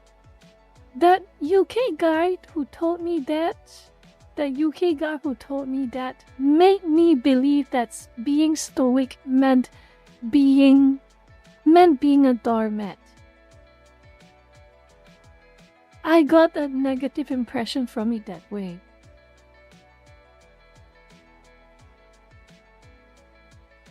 Turns out they were just romanticizing their cowardice and calling it stoic, when it's not actually stoic. What a shame.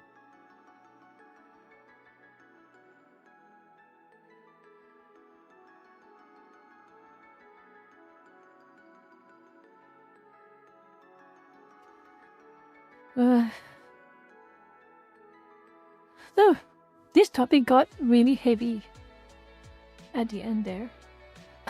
More heavy than I wanted. We started from Marvel Rivals.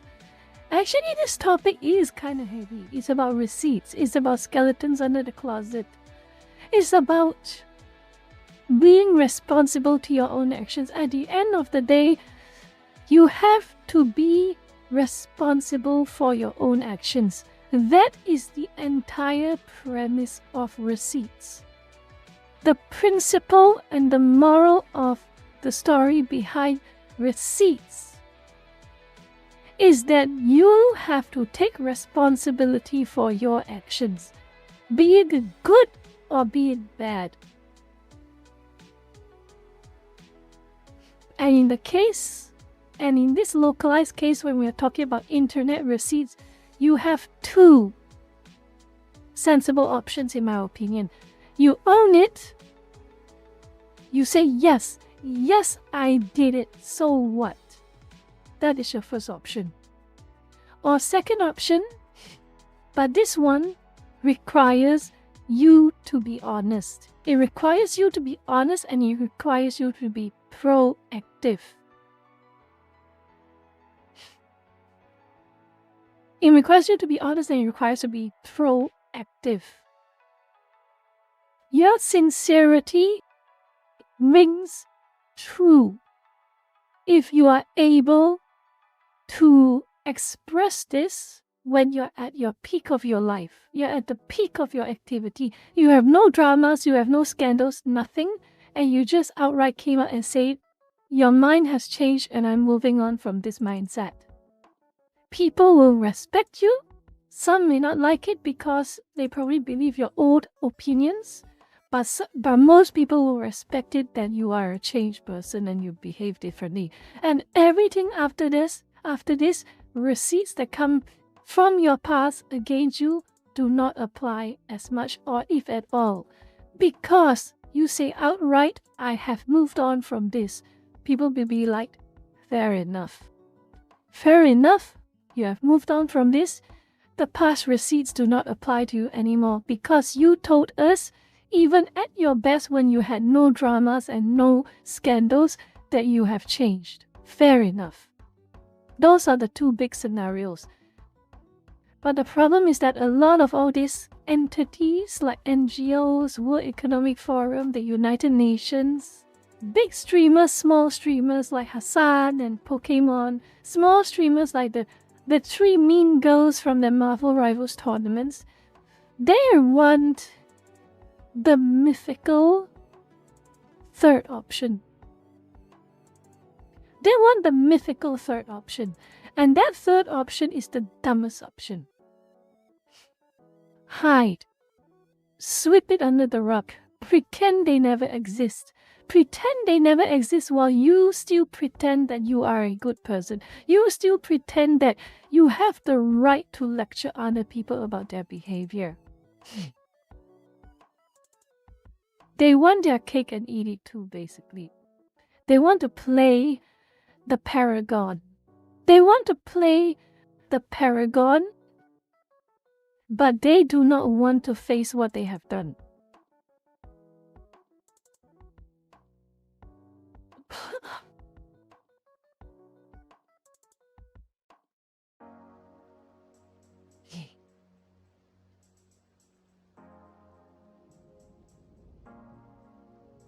This is why there's a phrase. There is a phrase that is common in Asian culture and is probably even common in every other culture, even Western culture. It takes 10 years to build your reputation.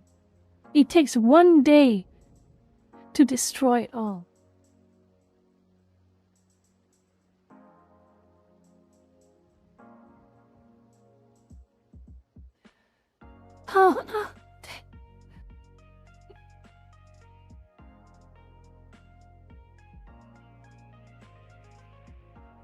If you've ever made a mistake in your life,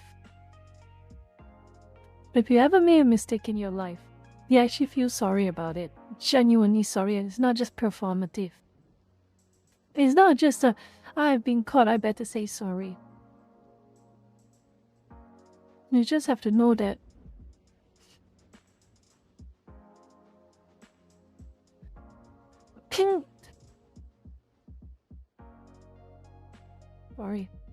Sorry. Coughing. Pull up. What was I saying? You just have to know that forgiveness is always possible. In many cases, unless for the most horrendous and vile of actions. But if it was just those normal internet oopsies, just those normal hot takes, just those normal edgy behavior from the past, from you when you were younger, they can always be forgiven. They can always be forgiven. But you have to work for it. You have to work for it. You can't just... They are people on the internet, they are not your family. They are not your mother, they are not your father, they are not your brother, they are not your sister. When it comes to close family members, one word sorry can sometimes be good enough for them to forgive you, but you're with strangers on the internet. You're with people who just know of you and know just a little bit about you. You need to work harder to get their forgiveness if you have ever crossed them or you have ever made them angry. There is no free meal. There's no free meal of forgiveness, all because you said the magic word sorry.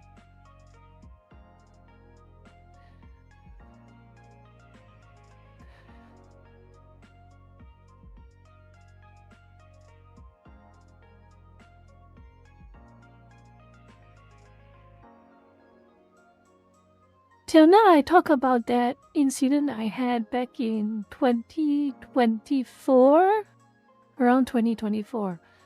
I remember being very, very irrationally upset over a specific type of off-brand art.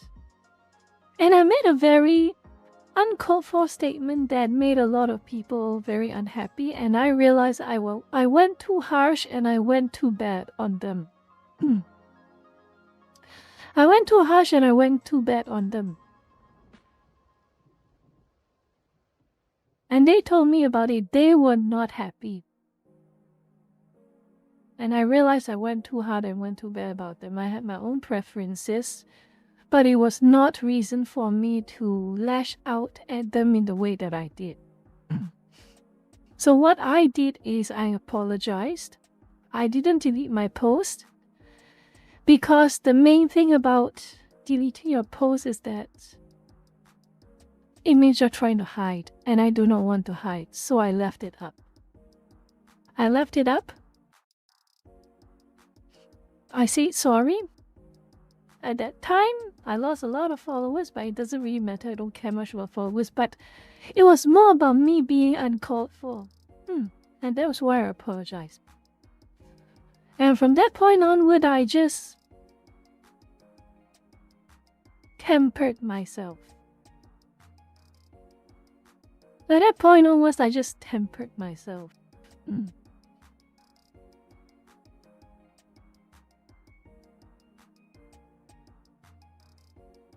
And when I tempered myself, I realized at that point in time, I am never doing that again.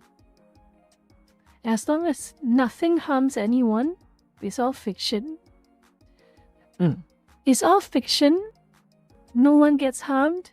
It's all in good fun. Whatever it is, I can hate it, I can dislike it.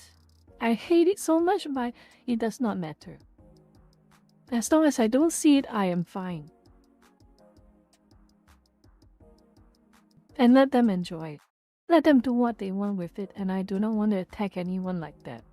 All because they choose to enjoy fictional things that they like. It's not right for me to do that. But suffice to say, I'm sure there's still quite some people who have been burned by my outburst back in 2024 and have held it against me till now. And it is what it is, as they say. Forgiveness will always be a long walk. A very, very long walk sometimes. Sometimes, if you're lucky, or you have family who cares for you unconditionally and loves you unconditionally, one word sorry is enough for them. But you're on the internet, you're facing with strangers. And when you're facing with strangers on the internet, sometimes one word sorry is just not going to cut it. It's never going to cut it. Which is why after you say sorry, you move on the best way you can. You change the ways you act if you're sincerely sorry.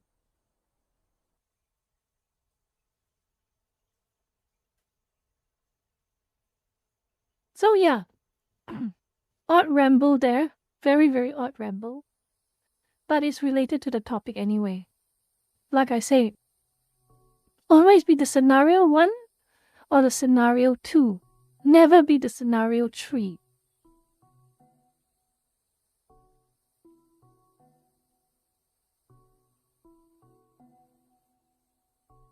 That is another side to this story, Nana. That is another side to this story. That is another side to this story that I didn't cover. Yes, you're correct. There's another side to this story that I haven't covered.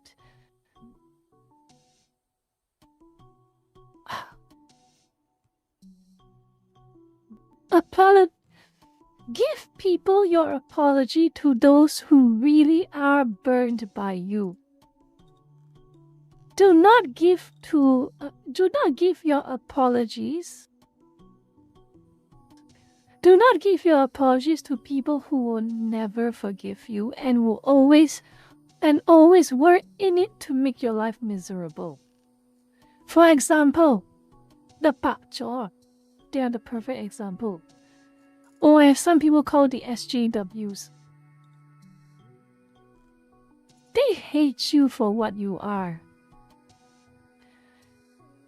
hate you for developing a game that they do not like, and they will hold it against you. No matter what you say, no matter what you do, however many sorries you give, they will still hate you. Because by virtue of your existence, they hate you. At that point in time, you do not have to apologize. You do not have to apologize for you being you.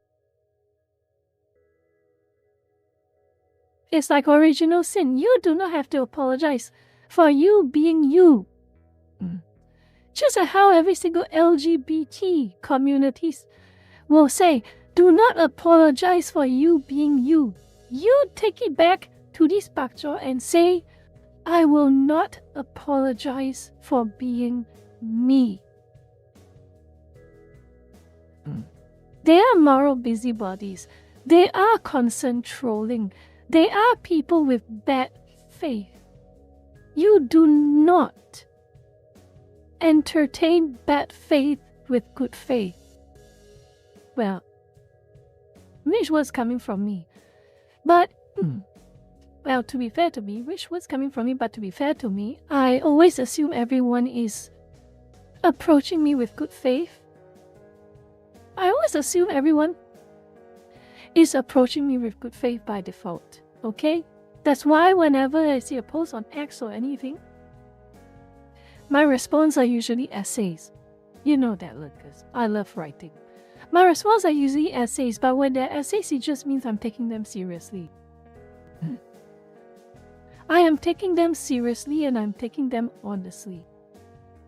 And when I found out that they are acting in bad faith, that is when I shut down. I shut them down. I say, oh, you're doing it in bad faith? Goodbye. I try to do that. My problem is that sometimes it takes a while for me to realize that they're doing it in bad faith. So that's my flaw.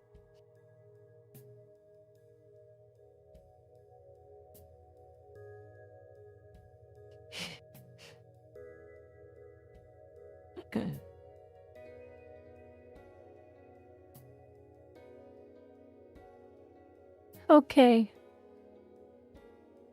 I have spent 3 hours talking. Sometimes I assume too much, but sometimes I assume perfectly.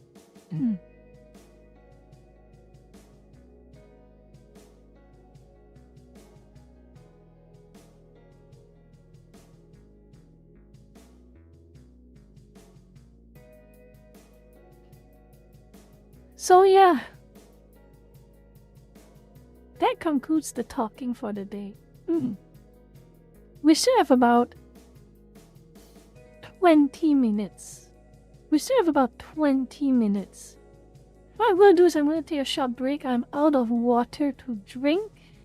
I will take 3 minutes break to grab some water. And once we come back, we will just hang out. Okay, Lucas? We will just hang out for about 20 minutes. So I will see you in 2-3 minutes.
Remember to like, comment, and subscribe.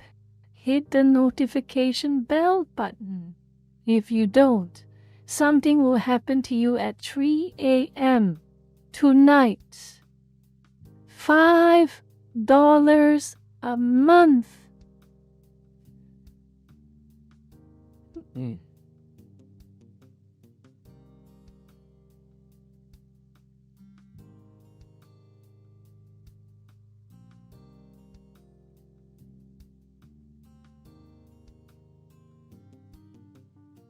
Yeah.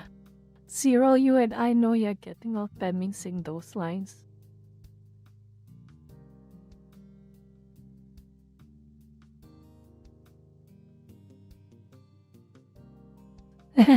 Me, no. Ooh. Let me see, what can we do right now to just hang out? Let's see.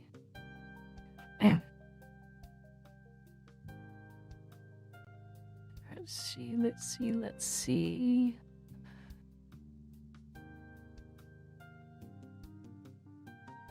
Hey, what's up, guys? I hate your... let's see.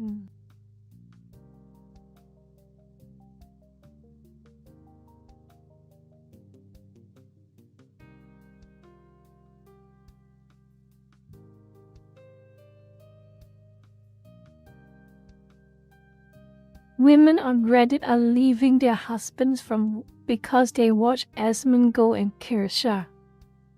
That is quite the title. Ooh. Oh. It's just a weight room. She's not here yet. Lulu is playing Dr. Mario. Lulu is playing Dr. Mario. That's gonna be so fun. Who? What? What, Jenny? What? Oh, what were you talking about?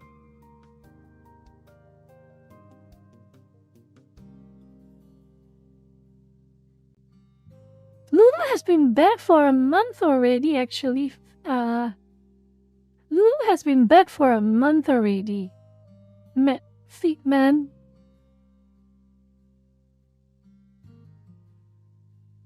Lulu has been back for a month already. Yeah, I wonder how you got your name Banmin or Permaban. Oh boy. Like us. Tin. Do you really want to go through that story? It's a very long story.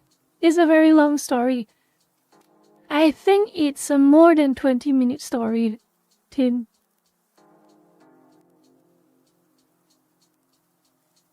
Tin. No, nothing like that. But it's a long story.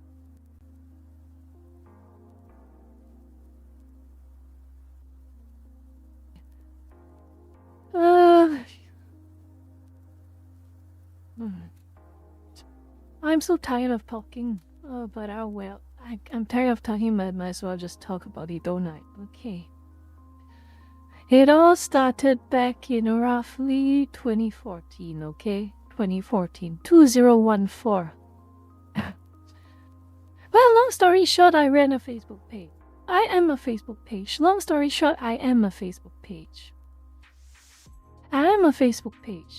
And the whole idea of Facebook page is that they are controlled by an entity called an admin, an administrator, an admin.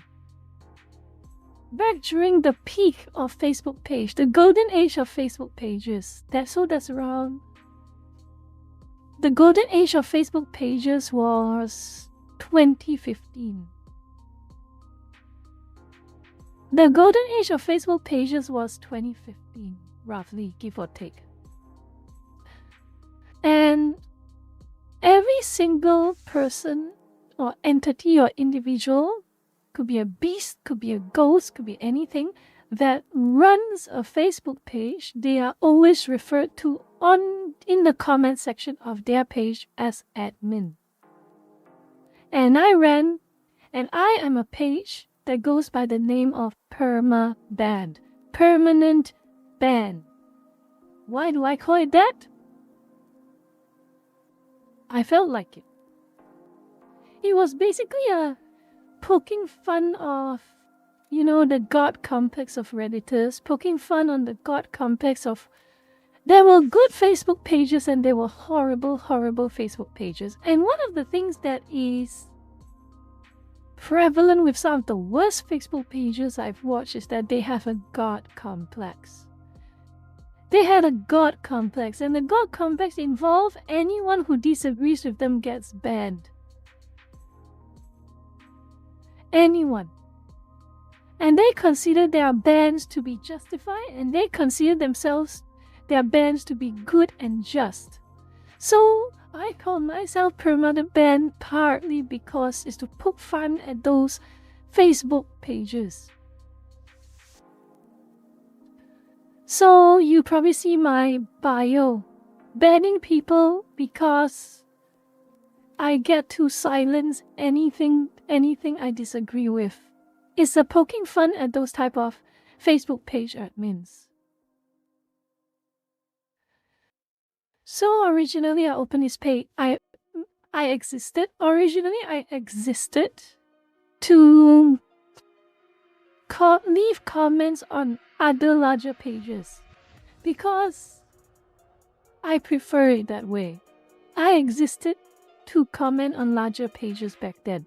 I hardly post, I just comment on other pages. And a lot of funnily enough, all those larger pages, most of them have already been gone. And I kind of feel sad. A lot of them are gone. A few are still around, but they are a shadow of their former selves, and it's kind of sad. Eventually, I have no idea why. I have completely zero idea how it ended up the way that it did. My fate, I grew big. I grew really, really big. So, on my X account, you see that I'm like 42k. I have 42k right now. On my Facebook page, on my Facebook page, Incarnation, I have around 120k. 128. Okay. I have no idea how that happened, but it happened the way it did, and it's odd. So, Facebook for a brief moment became very censor happy, a very, very censor happy platform. And one time, I was discussing with someone in the comments section about Canadian healthcare. I was discussing with someone about Canadian healthcare, and I made one very big mistake. I posted a meme about Canadian healthcare as a reference. We were discussing it. Okay, we were discussing it. It was not directed at anyone, it was purely for discussion purposes. And I made the mistake of posting that meme uncensored. So basically, the meme said, keep yourself safe. You know what that means. Keep yourself safe, okay? Zuckerberg didn't like that. Facebook didn't like that. They thought I was directly referring it to someone else. I was saying keep yourself safe to someone else.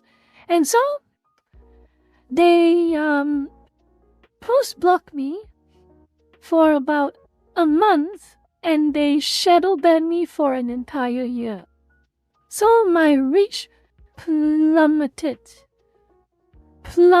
extremely hard, to the point that I can make a post when I would otherwise get like a few thousand reacts.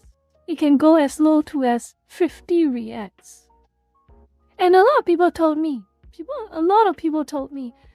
Banmin, I never see you on the Facebook feed anymore. Banmin, why? Are you still toasting? Are you dead? Banmin, are you a dead page? Banmin, are you still there? And blah, blah, blah, blah, blah. And I'm still there. I'm still posting on Facebook. Facebook has shadow banned me for an entire year.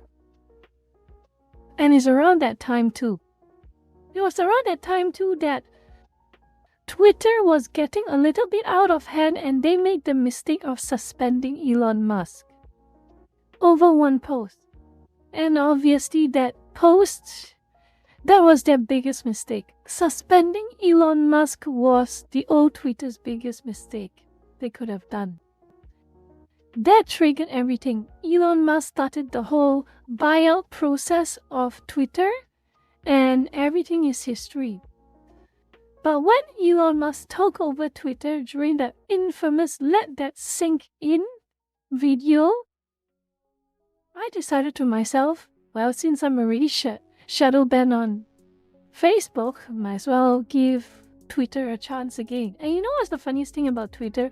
Is that I gave it a chance back in like 2017, 2018, when they were censoring a lot of people for a wrong thing.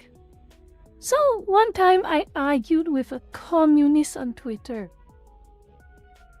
I can't exactly remember the full details of what I said, but what I basically said was something along the lines of, the primary principle was something along the lines of, if the roles were reversed, would you have felt the same way? Something along the lines of that. And for some reason, I got my post deleted on Twitter, and I had like a 1 week post block. 1 week's post block, and basically a shadow ban from Twitter. And it happened around 2018, 2019. I was like, screw this, I am never using Twitter. If I can't even have a productive argument with someone without Twitter basically bonking me because I brought up an idea that they find quote-unquote harmful, there's no point on me posting on Twitter. Until Elon Musk bought it over. And it just so happens because I was shadow banned from Facebook, I gave it a try. I gave Twitter a try again. And the rest is history. As you can probably see, I post as often as I post on Facebook, I post on Twitter. But I post on Facebook when I'm in a good mood, and I post on Twitter when I'm in a bad mood. So most of the time I'm in a bad mood, so I end up posting more on X. Then the rest was history, and around 2014, early 2014. So when I reached my 100,000th follower count on Facebook, a lurker asked me something. A lurker asked me, I already became Banmin properly around 2023. So by 2024, a lurker asked me, Banmin, when are you going to debut as a VTuber? And at the time I said, no, I'm not gonna be a VTuber. I'm sorry. There are more lurkers in the comments ask, Banmin VTuber debut when? Banmin VTuber debut when? Banmin VTuber debut when? Eventually I was like, okay, I'm gonna give it a try. I'm gonna commission Lilia. She is a very good, I got recommended Lilia Wu. She is a very good VTuber artist from Malaysia. I might as well show her. I want to give her a plug. One day I'm probably going to contract her again.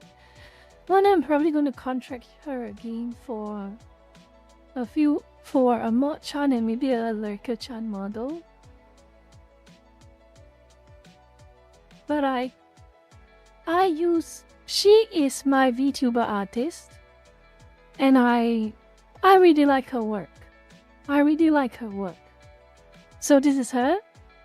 I commissioned her to do me I commissioned her to do me, and I went to a rigger by the name of Capybara Cup to do the rigging artist. And then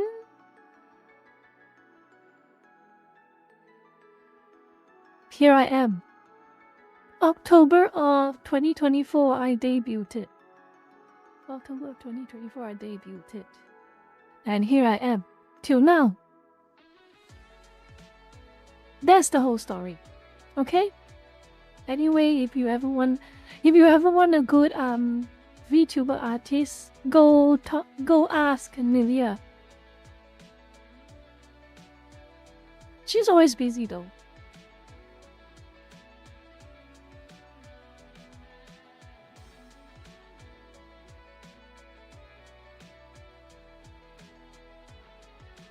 But I like Lilia. I like her work.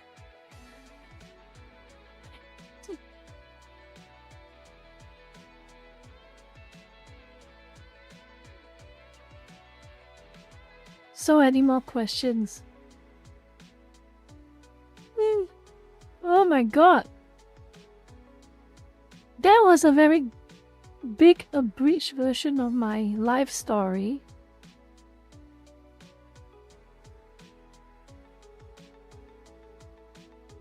What was the first stream incident? I have a lot of first stream incidents.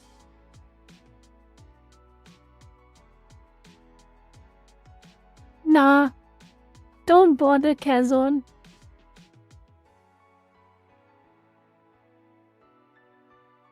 Don't bother, Kazon. Lilia likes Lilia's off-brand is... She is a hot-blooded woman, basically. She likes men. From what I check. She shows a lot of that's her. She doesn't do off-brand actually either way. She doesn't do off-brand either way.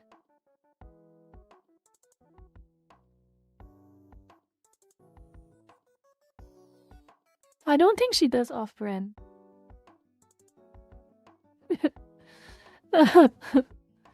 I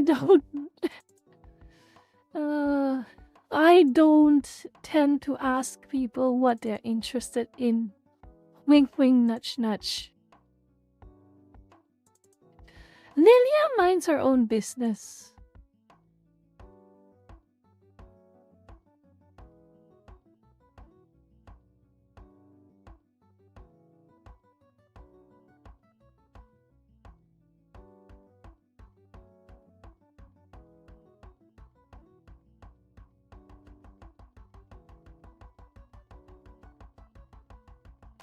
But I follow her. As you probably can see, I follow her. It's good courtesy and I do appreciate her work, like I say.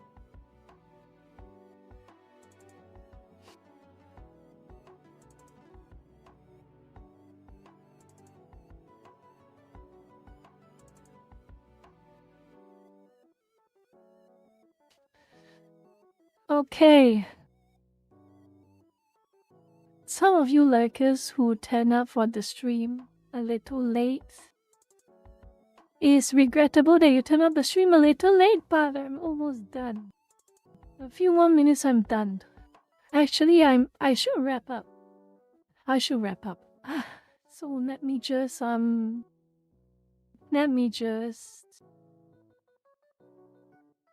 reopen. Let me see. Reopen my schedule. So it's the last week of January. I will keep you updated, but let me just again a reminder, we will be hanging out, hopefully, if you all have time to hang out, this coming Thursday. Remember, for this month, there are no Wednesday streams. It is on Thursday instead. So it's 245, not 235.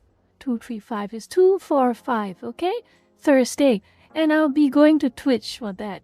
We're gonna have a bit of DMCA moments. We're gonna probably just have a little bit of a chill moment. Friday. The Friday stream. Oh my god, I am not looking forward to Friday stream. I am really not looking forward to Friday stream. If you were here during the pre-stream around 7 or so, if you are here for the pre-stream, you're gonna know that Friday stream I'm going to be doing the horror dungeon in Where Winds Meet. I'm going to try and do the horror dungeon in Where Winds Meet. Both of them. There are 2 more dungeons that I didn't do, and I'm gonna try and do both of them. I don't know how long it will take, but hopefully it does not take 3 hours.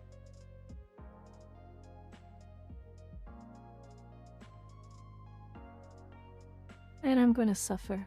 I'm gonna suffer so much, and I'm so afraid. I'm so scared. Holy crap, I'm so scared. I'm not ready for this. I'm not ready for this. But I don't want to do it alone. I don't want to do it alone. I really don't want to do it alone.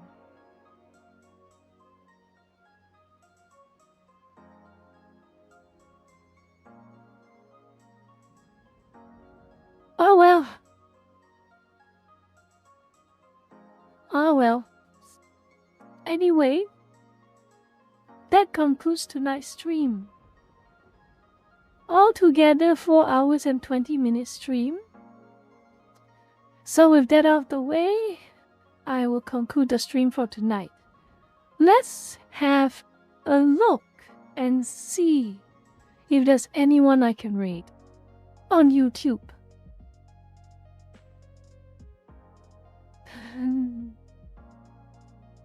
Can I? Let me try. Can I? Let me see. Can I raid? Wait. And let me try. Can I raid Pecora? Can I raid Pecora?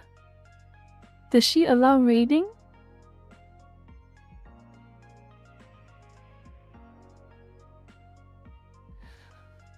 Oh my god.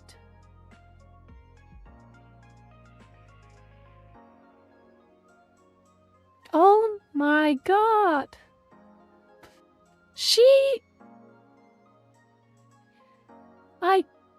Suzu. Lulu does not enable ratings. Has she enabled yet? Let's check. No, Lulu does not enable raiding. So we will raid Pecora, Lucas. We will raid Pecora. Okay? Usada Pecora. Let me try. Let me just check. Let me double check and see that she is streaming. And yes, she is streaming. Let me load it. Yep, she is streaming. Look, guys, she is streaming. So I'm going to conclude the stream. I'm going to take a rest, and I will see you all on Thursday. Lulu has no rating enabled, unfortunately. Have a good day, good night, and good morning, lurkers, and I will see you all on Thursday. Bye-bye.